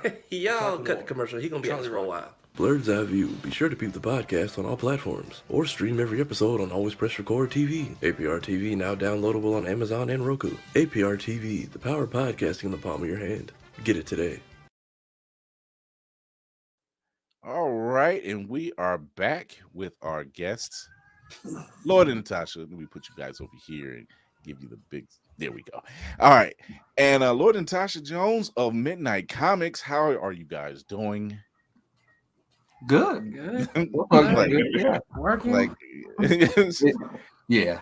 Enjoying the nostalgia talk. What we do here, you know how it is. You've been here.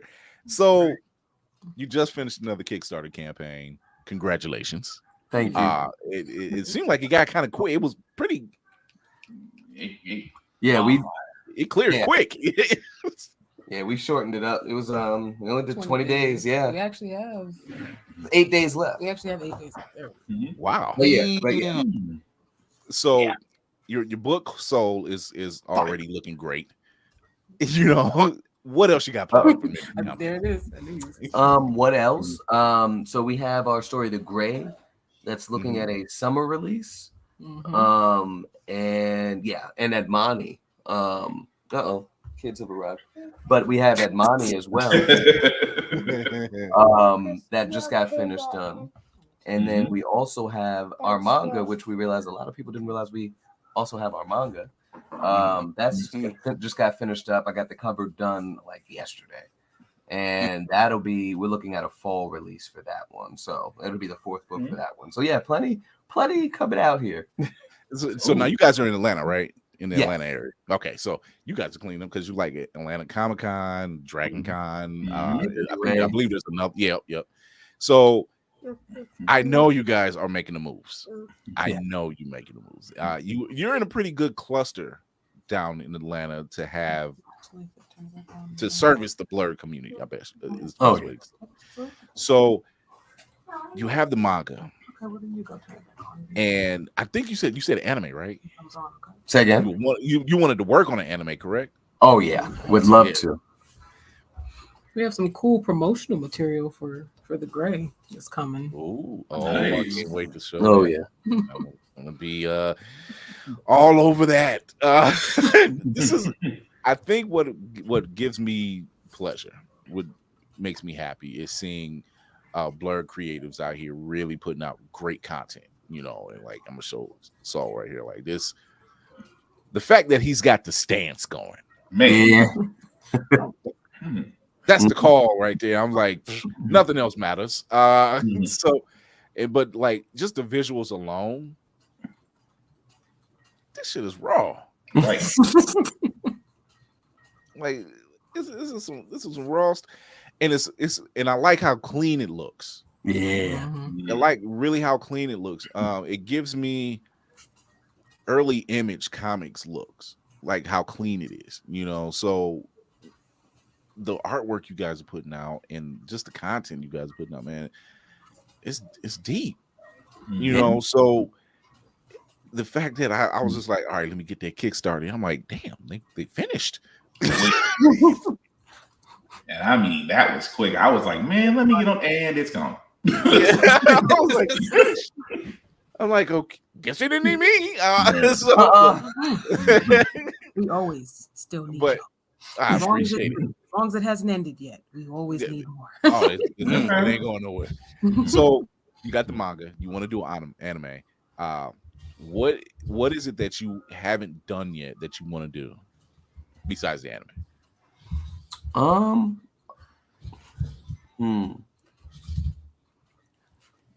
think that's the can't talk about it subject. I know that look. I know that look. So you say it. I don't want to say it. You say it. That's okay. You can't talk about a subject. It's official here. Is it lawyers involved? A feature movie of one of our characters. Like legit, like 2 hours. 2 hour long movie, full like that. That's something for sure. Okay. Live action. I would love Fred Monty to be a movie. Yeah, it makes the most sense. Yeah. Would you see that? Would you see a 2 hour live action? Yeah. Or okay. Fred Monty. Yeah. Monty could definitely be live action. Okay. All right. Tell the people what that character is about first. Yeah. Say again. He said, "Let him finish his status first." No. Okay, I'm working on a Vixen one. Mm. Because I'm tired of them. Hey, they do. I'm not gonna front you. They do front. They do. They do Vixen wrong. They do Vixen wrong. When you had her live action vibes on Green Arrow, and then she shows up on Flash, and then you change the character and then put her on Legends of Tomorrow to make her like a descendant. I'm like, y'all don't even know what y'all doing with this character. Like the best people who the character that's never put in the comics anymore. No. They don't know how to write her. You got people that people in control that don't know how to write her. She was best when she was on Justice League Unlimited. Yeah, that's probably the most I've seen her, and I'm like, you guys really have not embodied that character like you should. So it bothers me when they don't use her right every time. Yeah. No. Even when she popped up in that Green Lantern, that animated Green Lantern movie that came out just 3 a minutes while of screen back. time. Like literally 3 like minutes. 3 3 minutes of minutes screen screen time. time. Yeah. And they know I'm that's just like- because her and John could have bodied everybody, so they had to leave them on the station. Right. Let's talk about that. And not just those two characters, but when they take two prominent black characters in any comic form, why do they feel like they're not, for us, they're not OP. Right. They're not. For us, they right on par. T'Challa and Storm, Vixen and John Stewart, they there. Right now, the closest couple we've got that could be a threat, and I don't know if you want to say, I don't even know what nationality. Laura's a clone and she's half Canadian. I don't know, but but it's her in sync, you know, and she's not even going. Well, Talon in sync, yeah. Yeah. Oh, are they still? And I'm like, yeah, they're a pretty powerful couple, but they're more. more of a mixed couple, I guess. Right, right. It's coffee with cream. It goes down easy. Yeah, you know. It's you Oh, know, those are Barris. loud. The Kenya Barris effect. Oh Lord. The Kenya Barris Wow. effect. Wow. So talk to us Will about has your character. feelings. Yeah, he has feelings. Talk to us about your character, Amandi. Okay. Well, Edmani actually has fire powers. The thing with Edmani is her biggest enemy in her story is herself. Okay. She's dealing with a lot of mental health and fear. Fear of her powers, fear of the lack of control she has over her powers. And it kind of becomes this whole self-discovery and almost mystery story. So it's been fun to write. I've been through 3, 4 rewrites. 4 rewrites, yeah. And it's finally getting drawn out after 3 years. Well, see, this because you're just finding that tone how you want to put her. Yeah, that we really just felt like we started once, but the art style just wasn't exactly. It didn't fit the story. Okay. So we found a new artist, and her art style really works for the story. So you mentioned her wanting that character to be live action, and it makes me think of characters like Naomi that was on CW. And when you see a character like that, you're invested because it's us. You're invested. So when I see a character like Naomi, and I'm like, okay, one, don't know too much about her because she's a fairly new character. However, they're writing her too slow. Yeah, they're writing her too slow, if that makes sense. You know, which led to that slow burn of a that series. was Waffle House slow burn speed. Oh man, dang, that's what that was. Wow. I mean, as a fan that was looking forward to the CW, it's the fact that, and of course, Ava DuVernay was helming this. It, like Chris said, it was. We didn't need Scooby-Doo mysteries for 5 episodes. We really did. That's the kind of storytelling they were doing. That was the entire problem with it. So I never really picked up. So that's why that's why I said it's going back to what you were saying about Vixen and the fact that you're writing characters, especially like Adami. It takes a certain, and I don't mean to be very well. Let me just go ahead and say it. It takes a certain type to write about a certain type.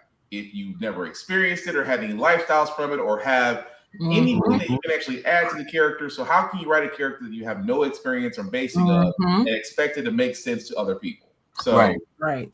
That's why I always say when it comes to Vixen, which again, one of my favorite DC characters, but you don't it's amazing how many writers who don't have those experiences are given the chance to write her and fail miserably. And you have so many, and I'm just gonna go out and say it, you have so many Black writers out there who are women who could run with this, who have proven themselves in other areas of literature and can run with it.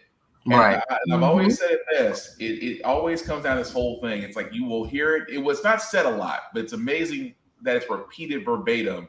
Is it just that, oh, well, certain writers don't sell, which is BS. But that's the excuse they give. Certain writers don't sell. Really? No, they do the same with characters too. They're like, oh, that character isn't going to sell. That character won't make money. I mean, take the latest Spider-Man run. Nobody's buying that. Nobody's buying it, and it's by somebody who was, again, not in the same realm as Spider-Man. In the same sense where there were some that wrote on Static who shouldn't have wrote for Static.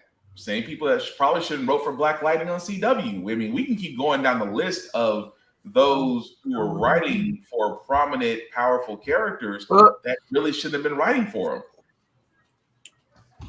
But I'm just pointing that out as Kira just sips the tea and just keeps going over there. Sip that tea, girl. But I mean, I do like the fact that I'm just here to confirm or deny. but like I said, just like with Adami and with Soul, because again, Soul was one of those. Soul is my body type. Soul is the body type I hope to achieve one day.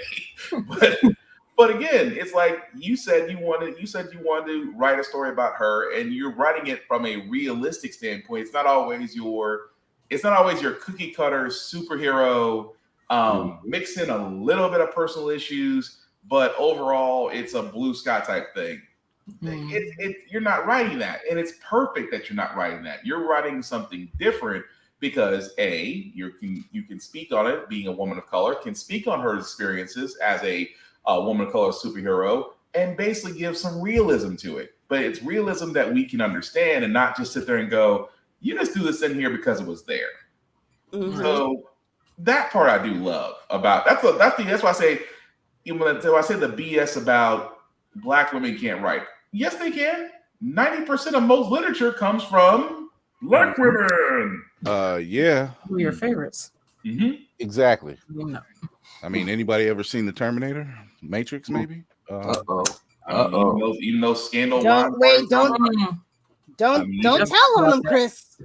I mean, even they told on themselves. That part. Mm-hmm. I mean, those soap operas that your grandma still likes to watch was mostly written by Black women.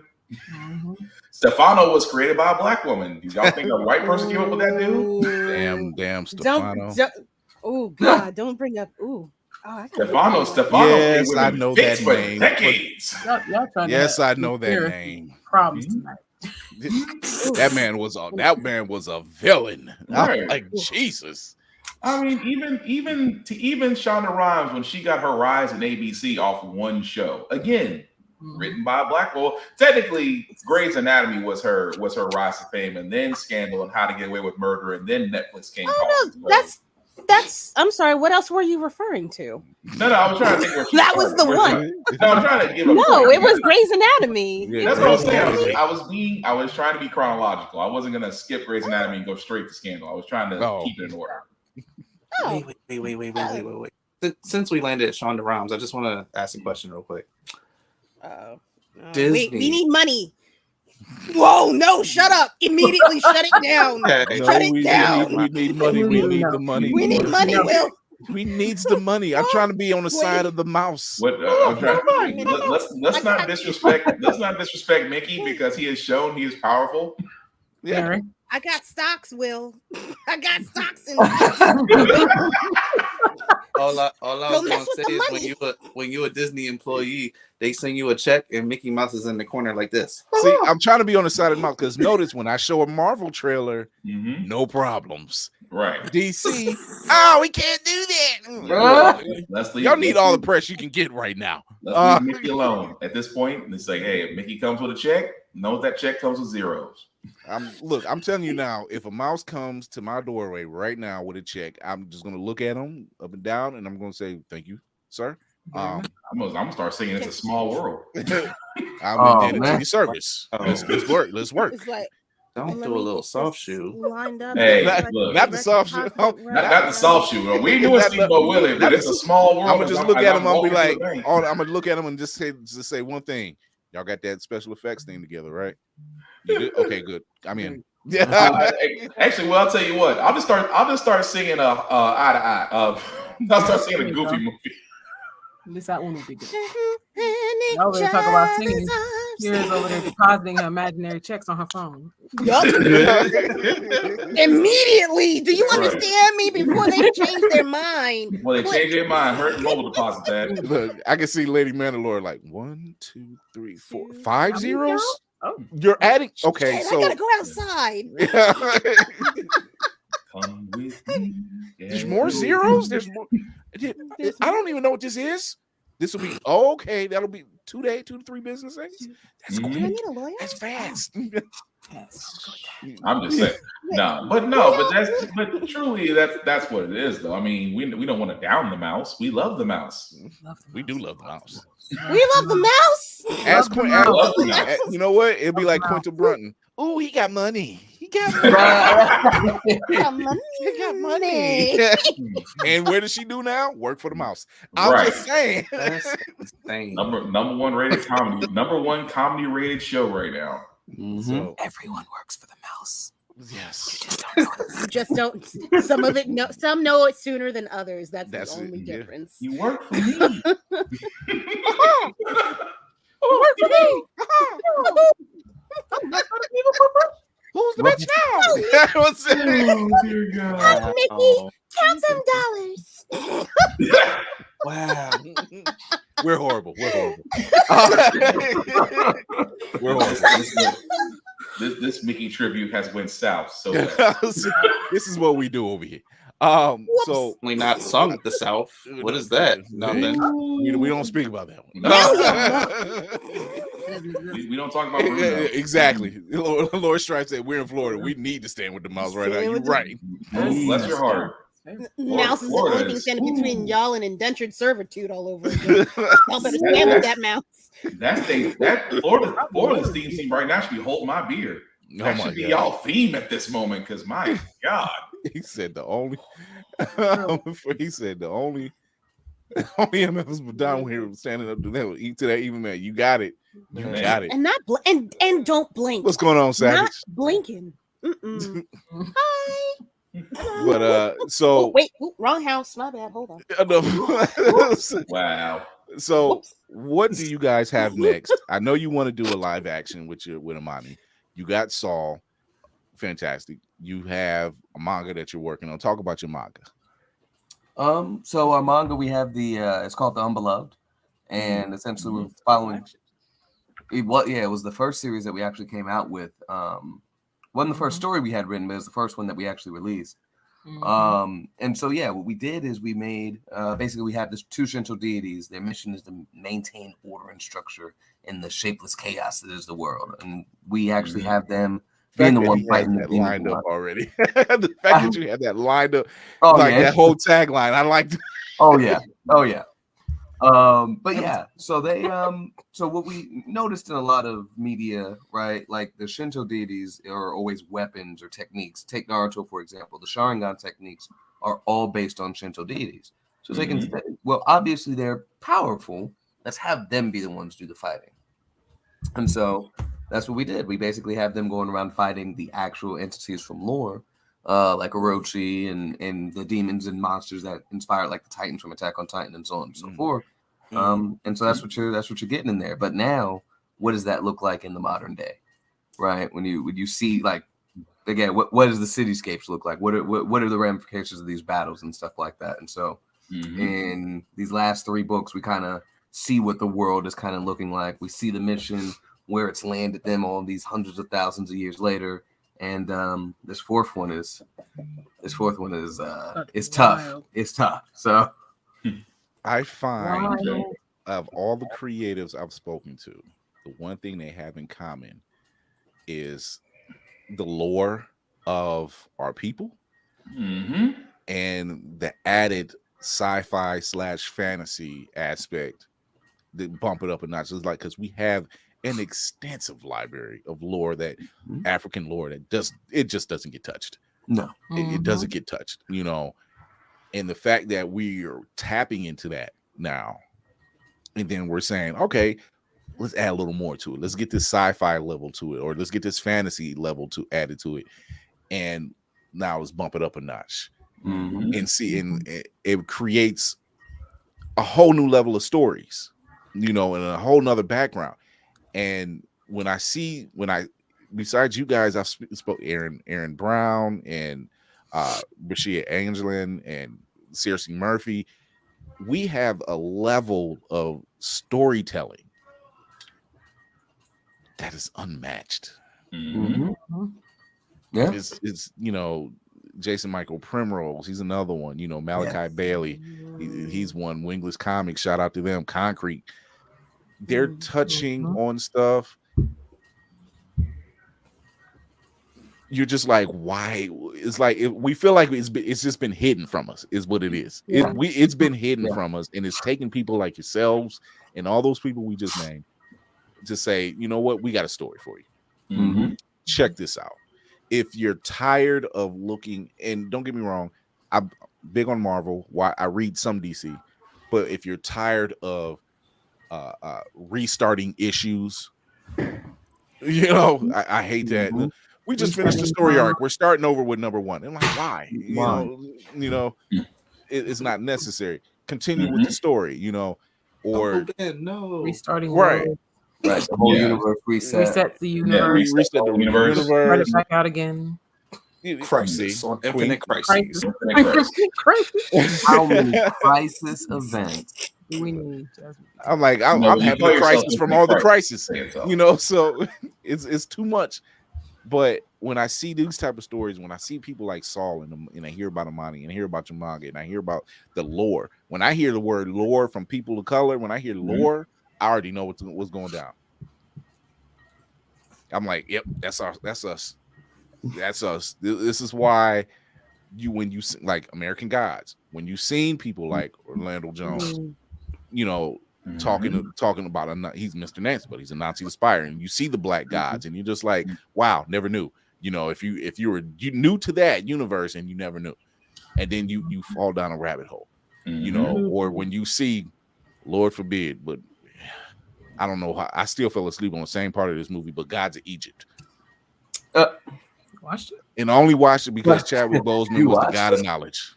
What are we talking about here? What we doing? What we doing? I didn't know that. We will not shame the dead. That didn't happen. We don't. No, wait. He was the god of knowledge. However, he had enough wisdom to not be in that movie for the entirety of that movie. But still, he was the god of knowledge. I'm like, the one brother out of everything in this whole movie, and he was the god of knowledge. So you still have that connection. The rest of that movie can be trash, but but when you have all of that involved, when you have all that being imbued, and you're saying, hey, you have a story, you don't have to talk about the Amazons or the League of Shadows or whatever. Check this out. Here's the Orishi. You want to talk about those? Here's that. And go down that rabbit hole and see how that turns out. When you really getting connected to your roots and you're getting connected to the story, that opens up a whole gateway of storytelling that, you can't match that. You can't at all. And it's new and it's grabbing, and at the same time, you see yourself. Yes, that's the big thing. It's the fact that it's not the fact of now it's new storytelling, but you see yourself. It's not the typical Wonder Bread kid from New Jersey that just happened to luck upon a radioactive pool and become such and such person. But you actually have lore that you can go from and tell a story that through any other media wouldn't ever be told. So that is the new wave that's going forward. And albeit there are some blocks, but as more artists like yourselves, people that we mentioned, it's the fact that the source there is so infinite. There is so many different stories that could be told that it's like getting cheesecake it's like getting red velvet cheesecake, but good red velvet cheesecake, because when you get something that good, you want more of it. It's like you are intellectually thirsty. I know it's two things that don't go together, but work with me on this. No. It works. You had me at good red velvet. This has been another week. Will is secret hungry. I'm just I use food analogies a lot because I like to eat, but no, it's that whole idea of when you get something to where it's tangible, it's attractive, and at the same time it's us. And when it's us, we definitely want to dive in more. Like, a lot of people don't know that they're African gods. A lot of people don't know that most martial arts actually came from Africans and not from Far East. Now, a lot of people know that we had a lot of gods who were vengeful, tricksters, and some assholes. But I mean, that's kind of the generality, though. So Yeah. But that's what I'm saying though. It's like if the more we tap into that, the more artists and comics and storytellers dive into this. That's why I hope that it's secretly my hope it becomes a genre all itself. Like I don't even want it to be considered manga or anime or comics. More like it takes on a life of its own to where it becomes its own movement. That's why I keep hoping for one day at least. Yeah. And like Lord Strife, he says he said most anime is based in lore. This is true. This is true. You know, you know enough Shinto. Yep. Homer's art. I thought I was the only one. Yep, you're right, Lord Strife. That's still one of my favorites. That's still one of my favorite movies too. I can't. So I'm glad that you guys have the wherewithal to put these type of stories out there. Oh, you know, to make sure, you know, not just seeing us read them, but seeing kids get into them and say, hey, I like this. That kind of makes them put down, I'm gonna put this shield down because for some reason this is talking to me.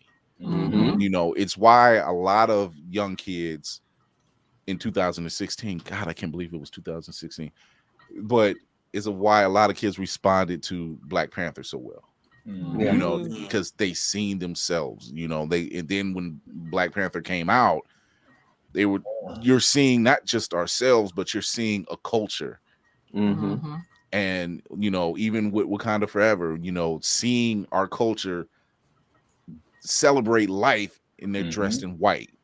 You know, it's similar with like what you see in New Orleans when, you know, they're dancing, they're happy, they're celebrating.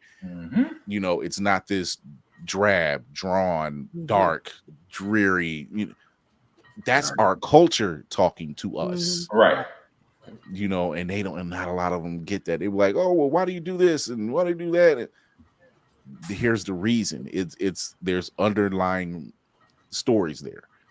That's why the big thing. If you, I was trying to tell somebody else, said it's amazing that you think about every time, whether it's spiritualism or religion, they've always said among us, they said death was only the beginning, and you hear it in Black Panther, death was merely a stepping point. You've heard it in Vixen, one of her comic books. It's like death is just a doorway and things of that nature. It's amazing how for a lot of people as they're coming to understand how we view death, it's not that whole thing of, you know, the Grim Reaper sitting right there saying, oh, well, we'll be leaving soon, versus our Grim Reaper is just a door, or it's unless it's the Green Reaper from the TV show Sandman, unless it's that one, that's a different story. But yeah, I don't think nobody wants to see. But continue. But continue. I'd rather see Kemet from American Gods. He's tight. I was like, I'd rather see him. I feel more comfortable seeing him than anybody else, because if he comes up to me, it is time. What do you mean? It is time for you to go. You've had a good life. Let me weigh your heart against the feather. Yeah, Henry Louis Gates, he's awesome. He's awesome. So we've talked about your anime, we talked about your manga, we talked about the lore that you're building. This takes a lot of work.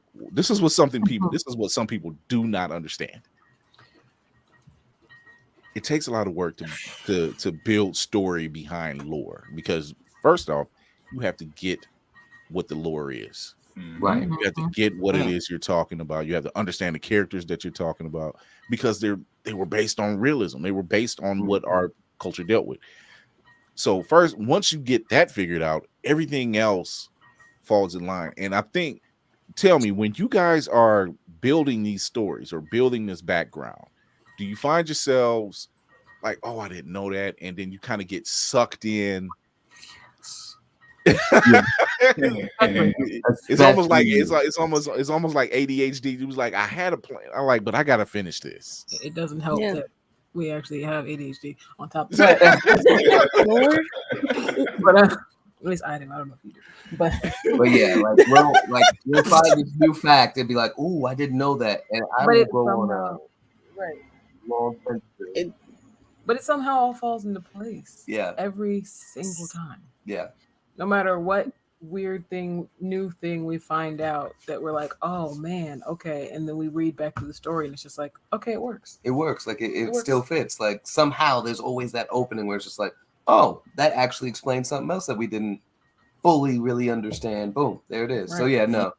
Yeah, it's very interesting. Everything in the stories always somehow falls into place. I think the other day we were talking about some characters' ages.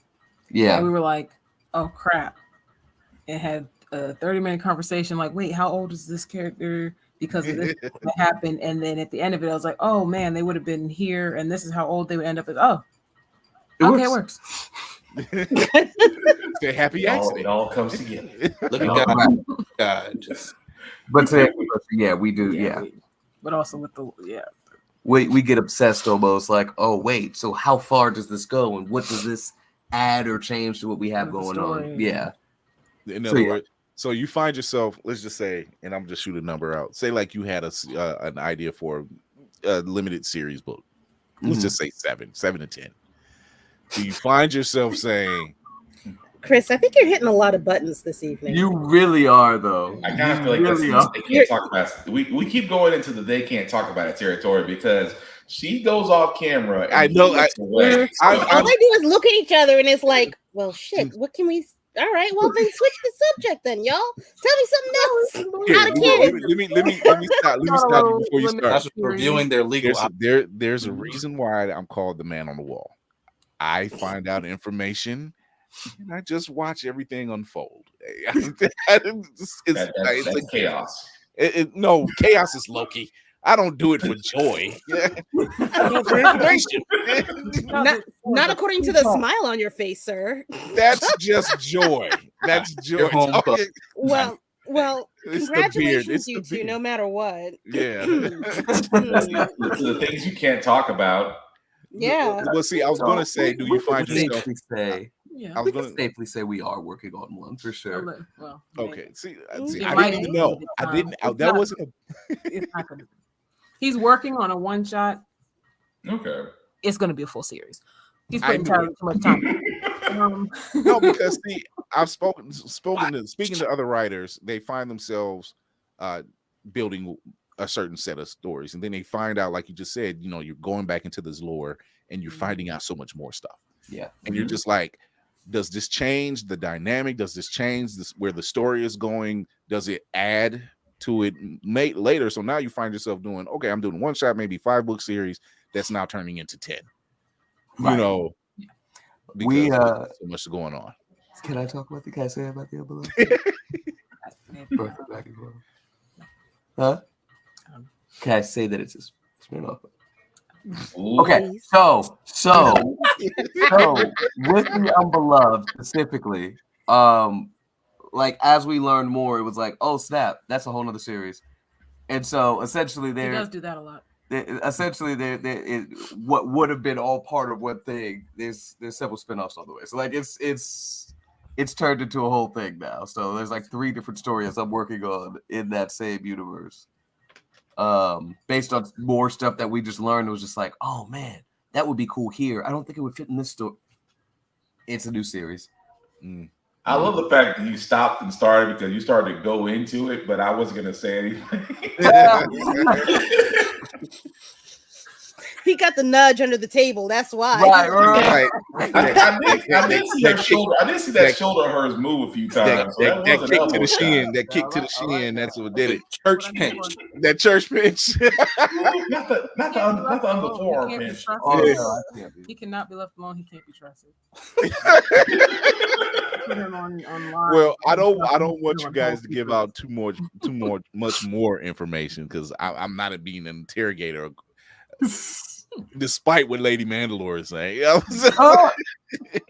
investigative journalism, sir.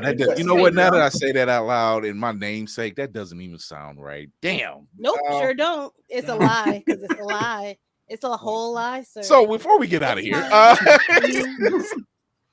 tell everybody, where can they find you? Where can they get your work? Where can they just support you and show love?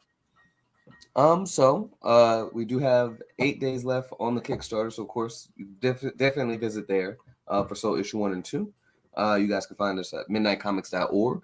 for all of our stuff. We do have bundles and stuff for our books now.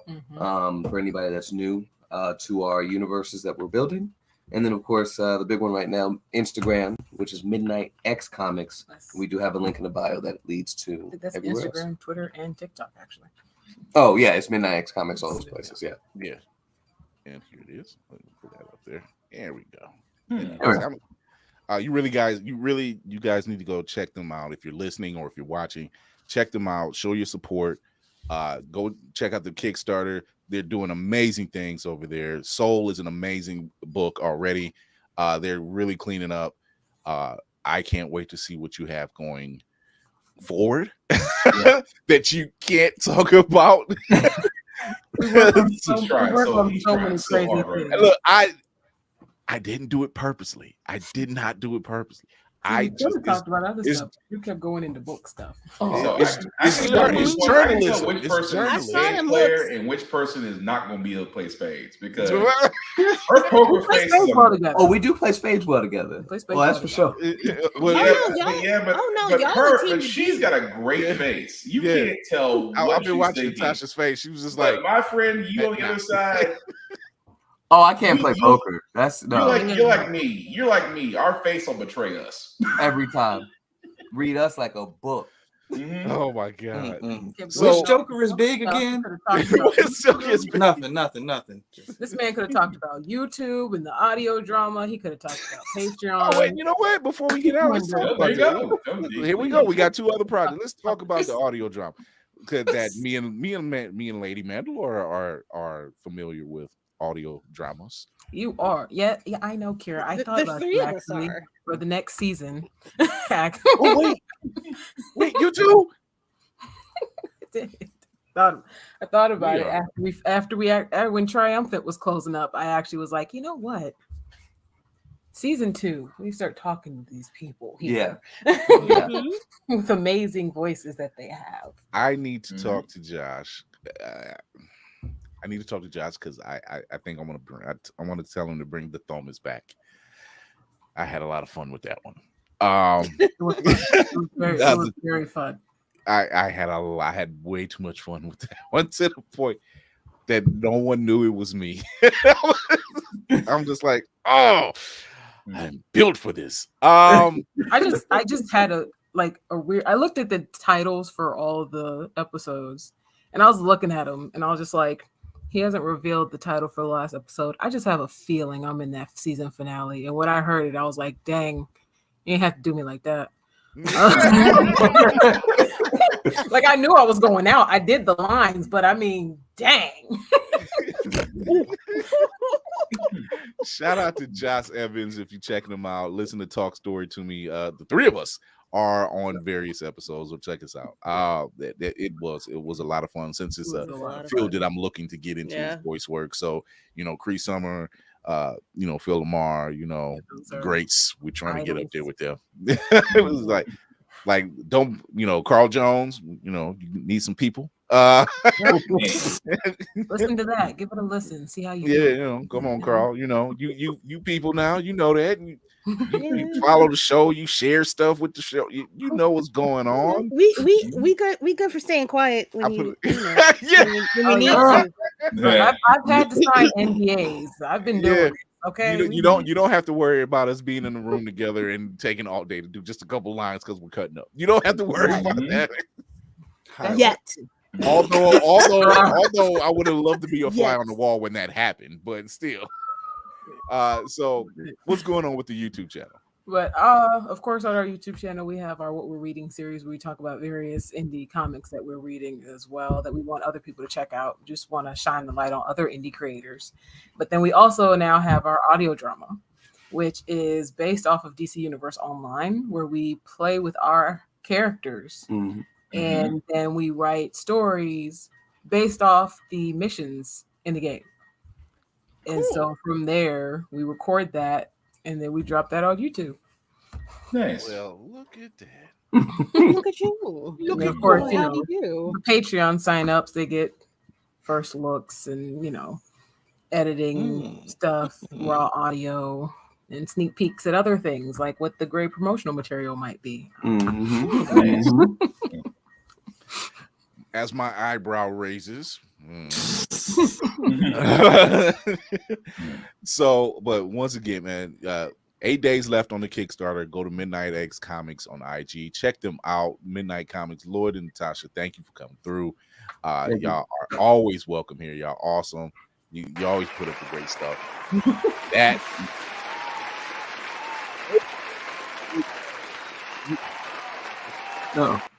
multi-layered. Yeah, that froze there. Oh yeah. Audio cut out. Okay, I said multifaceted, multi-dimensional, multi-layered. And Midnight Comics. An incursion happened.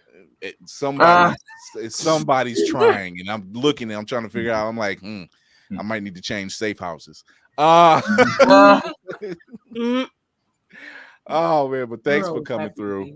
You guys are always welcome here whenever. When Lloyd was like, I'm coming in, I'm like, here's the link. There you go. We're always grateful to be here. Yeah, glad to have you. You guys always make us feel very welcome. Very welcome. That's the job I'm going for. You hear that? You hear that, internet gods? Don't mess up a good thing I got going. Oh my Spectrum! Not no. Oh my God, Lady Mandalore, tell them what's going on with you. I have a new podcast that I have started called Roomful of Words. I am currently streaming live on YouTube, this whole thing right here. And also Twitch. I'm doing it on Sundays at 9 p.m. Eastern Standard. Also have a chat room that I invite all of you lovely people to come and to participate on. It's on an app called Fanbase. If you download it and sign up, just look for the little talk bubble on the top left. Saturdays at 9 p.m. Eastern Standard Time. I almost jumped in and then I looked at the time. I was like, it's 11 o'clock. They probably it's 11 o'clock. Yeah. No, it was a long night last night.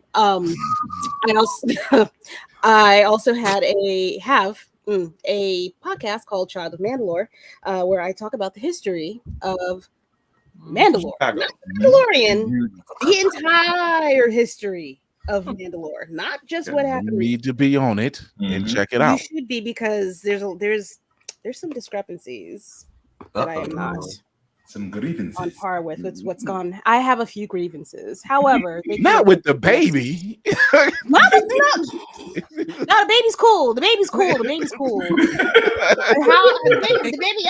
I was about to say, we ain't about to have those people coming after. Bro, you gotta follow. You don't want to. No, that's worse than the beehive. You don't want. Bro, no. My son don't have ADD. He just like to jump. I'm just saying. Grogu Navy. No, baby's fine. His lore is what I'm having some issues with, but that's fine. I don't care about him adopting Grogu. Whatever. You can do that all day, any day. It is. That was fine. I understand. I'm sorry. I'm going off on a tangent. I understand what I was getting up in arms about him adopting that baby. Mind your business. Yeah. That's it. You can find me on TikTok as Child of Mandalore. You can find me on Spotify. Child of Mandalore. There's a song somewhere in there. Oh my God! I'm shaving a haircut for a second. Oh my God! Cinematic Assassin. Yo, I meant to bring this up when we was talking about Mario. I took the wife and the child to the drive-in, and we saw Puss in Boots, and the second showing was Mario. But at intermission, on the huge, this is allegedly the biggest screen in the country, they did a Mario Kart race, and they picked random kids, like with a raffle, to play. The child was in the first official race in the biggest screen in the country of Mario Kart. It was so dope. My baby has never played a console game before, so she was standing there acting like a maniac. It was kind of wild. Like, she don't know how to play racing games all of a sudden. She's used to tablets, so she was like, Daddy, help. Where I go, Daddy? Like, follow the lines, baby. Do the thing. Daddy, help, Daddy. Meanwhile, cinematic is like, You want- I think I have failed her. I need to I think retrain her. You must do that. Oh, Hey, listen. Reconditioning now. Her first ever, Mario Kart race didn't come in last. That's Okay. no, that's a win is a win. That's a win. A win is a win. But where you can find me, still on my social hiatus. However, the YouTube is calling me. I have an idea. It is called the Blurred News Network. It will be Mark's here. Don't you dare steal it, you bastards. It is a news segment a la The Daily Show, where we talk about all the hottest nerd news of the week. You'll see me sans hat, potentially, and, a suit jacket, a tie. Still only shoulders up, though. But that's on the YouTube coming shortly. When I have a release date, I'll let you all know.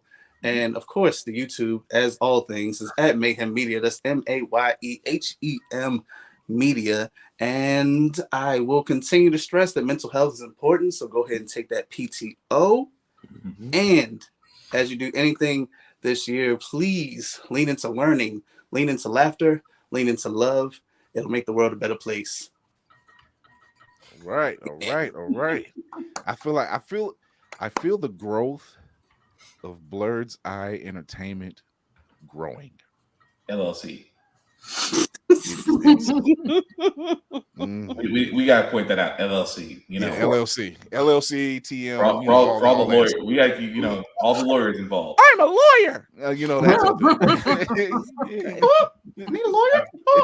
I had to stop myself from saying a no books joke. Anyway, I am Black Spartan, also known as BlackBox447 on all social media. You usually can find me just about everywhere. I usually do reviews on everything that I read, that I play, that I watch, gym stuff, because I do a couple push-ups. Also, I have a couple podcasts of my own. I do have my daily political news podcast called How the Frack We Got Here.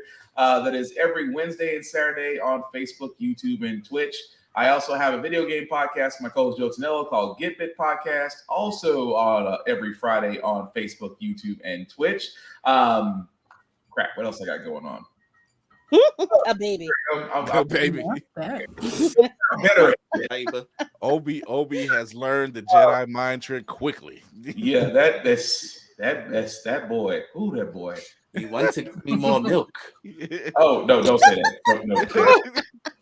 Look, that boy. Ooh, that. You know what? That I'll say that for later. Anyway, I love you, Obi. I do. Daddy loves you. Daddy loves you a lot. But my God, you're tight. But anyway,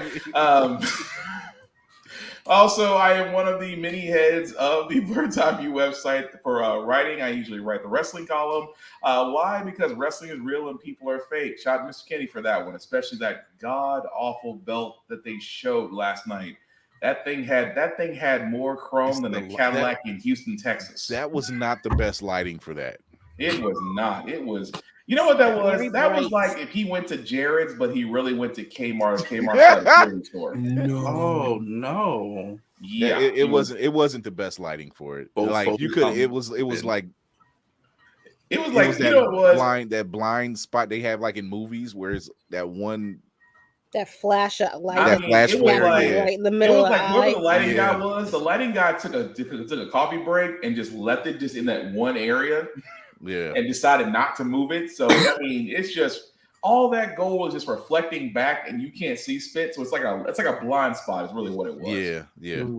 But it takes away from it. Like it probably does look good. It takes away from it. And you can't really tell. And I'll have to explain that later because I saw a picture of it without the light, and I mean it was. So maybe that was planned. Yeah, probably. I think they covered it up. It's like a bad Botox injection going horribly wrong. Jeez, that's two levels of bad. Yeah, I mean when they said cover it up, I mean, whoo. But aside from that, guys, I usually say this, that we need to be more about unity, more about supporting each other, because just recently, Hellspawn Cosplay did point out something very, very vital very important. that he discovered about the blurred community and its outreach to our younger audiences. That really short story, but definitely go to Hellspawn Cosplay on TikTok and on Facebook and on Instagram as he explains it.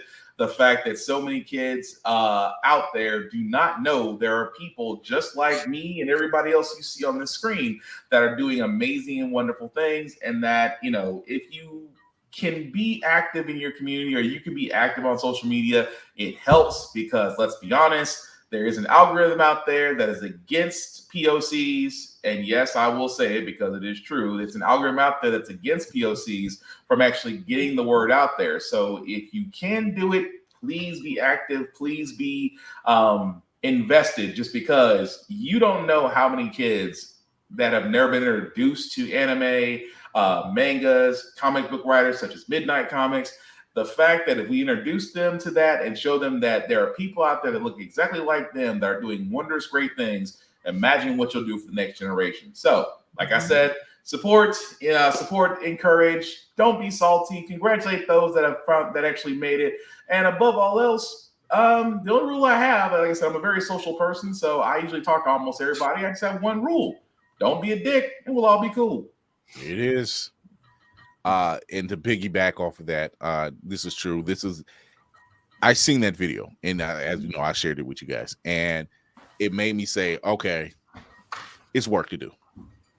It's work to do. You know, the COVID is done. The world is open. Con season is upon us. It's time we get out there. You know, if you have a platform, if you have indie comics company, anything like that, get out there, engage with the people. You know, engage with the community wherever you can, because you never know what they might be looking for, something that you have and they don't know about it. Right. You know, there's kids out there, Be Beautiful You, who is currently a place in Massillon, and they help young girls do exactly just this, working in media, podcasting, art form, the whole nine.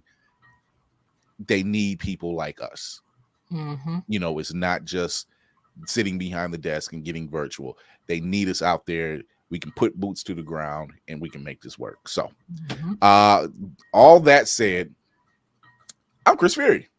Thank you to the team. Thank you to Midnight Comics for coming through, Lloyd and Natasha. It's always dope when you guys come through. If you are watching us, thank you for tuning in. Thank you for showing love on the YouTube channel. Hit that notification bell and say something real quick. That's who's that? Who said that? Who? Oh, okay. No, go ahead. I was gonna say, now we are actually venturing into the schools ourselves. There we go. We've been to school for career day, and when I tell you the way these kids' faces light up when they see this stuff, it's beautiful. So definitely, it's there. It's gotta there. get out there. You have to broaden your mind. You know, because starting this thing, it was during COVID. It was the start of COVID. This was the thing. So now we're stepping out, and we're getting out to there. get banned. I Can't wait to get banned. Oh God, I can't wait to get banned. Jesus. Now I can't wait to get banned. Lord. But if you are watching, if this is your first time watching this on YouTube, thank you. Hit that subscribe button, hit that notification bell. You get to see past shows, live shows. You even get to see Fury's reaction reviews that will be coming back really soon. Also, check us out on Always Press Record. Why? Because we're on television as well. Check us out on Roku or Amazon Fire. Look up alwayspressrecord.com. They'll tell you exactly how to get all that channel on there. Also, you can check us out on IG. Come on up there. There we are right there on IG, and it sends you to the link tree in the bio, and it sends you to places like Blurred's Eye View Podcast on Facebook. And you can listen to us everywhere you listen to your podcast, including Opulence Radio. Shout out to Amaron Burnett for Opulence Radio and giving us a platform, along with Roomful of Blurs, Black Fox, Navy Montel, and countless other Blurred podcasts are coming because she opened the gate. I'll say, I'm like Moses. Let's get them in here. You know, let's get them going. Shout out to Do You Speak Geek, our brother Nick's building Do You Speak Geek Media. He's got a great platform. Let that brother cook. He about to hit you with some heat. Trust me. You don't want it. You don't want it. If you ain't want it before, you ain't gonna want it. I can't wait for it. He's got a lot of great stuff coming up the pipe. So shout out to him. Shout out to Hellspawn for putting that call to action. When he sees a need, he calls it out. So shout out to Hellspawn for that. And shout out to all the great POC platforms that, whether in comics, whether it's graphic novels, whether it's in podcasting, and you're bringing a message of a safe space and showing POC creatives a showcasing. Shout out to you as well. So shout out to Navy Montel as well. And Blurred Corn Speaks. We are doing our thing out here. Tune in Thursday. Who knows what we're talking about? Who knows who we're talking about? Guess what? Tune in, find out. Until then, remember to educate yourself and others, entertain yourself and others, and most of all, encourage yourself and others. Thank you to the team and the team of Midnight Comics. You are amazing. I love what you do. Go get to their Kickstarter, pitch in, pitch up, show in, show up, show out. You know the whole rest. Until then, we're out of here.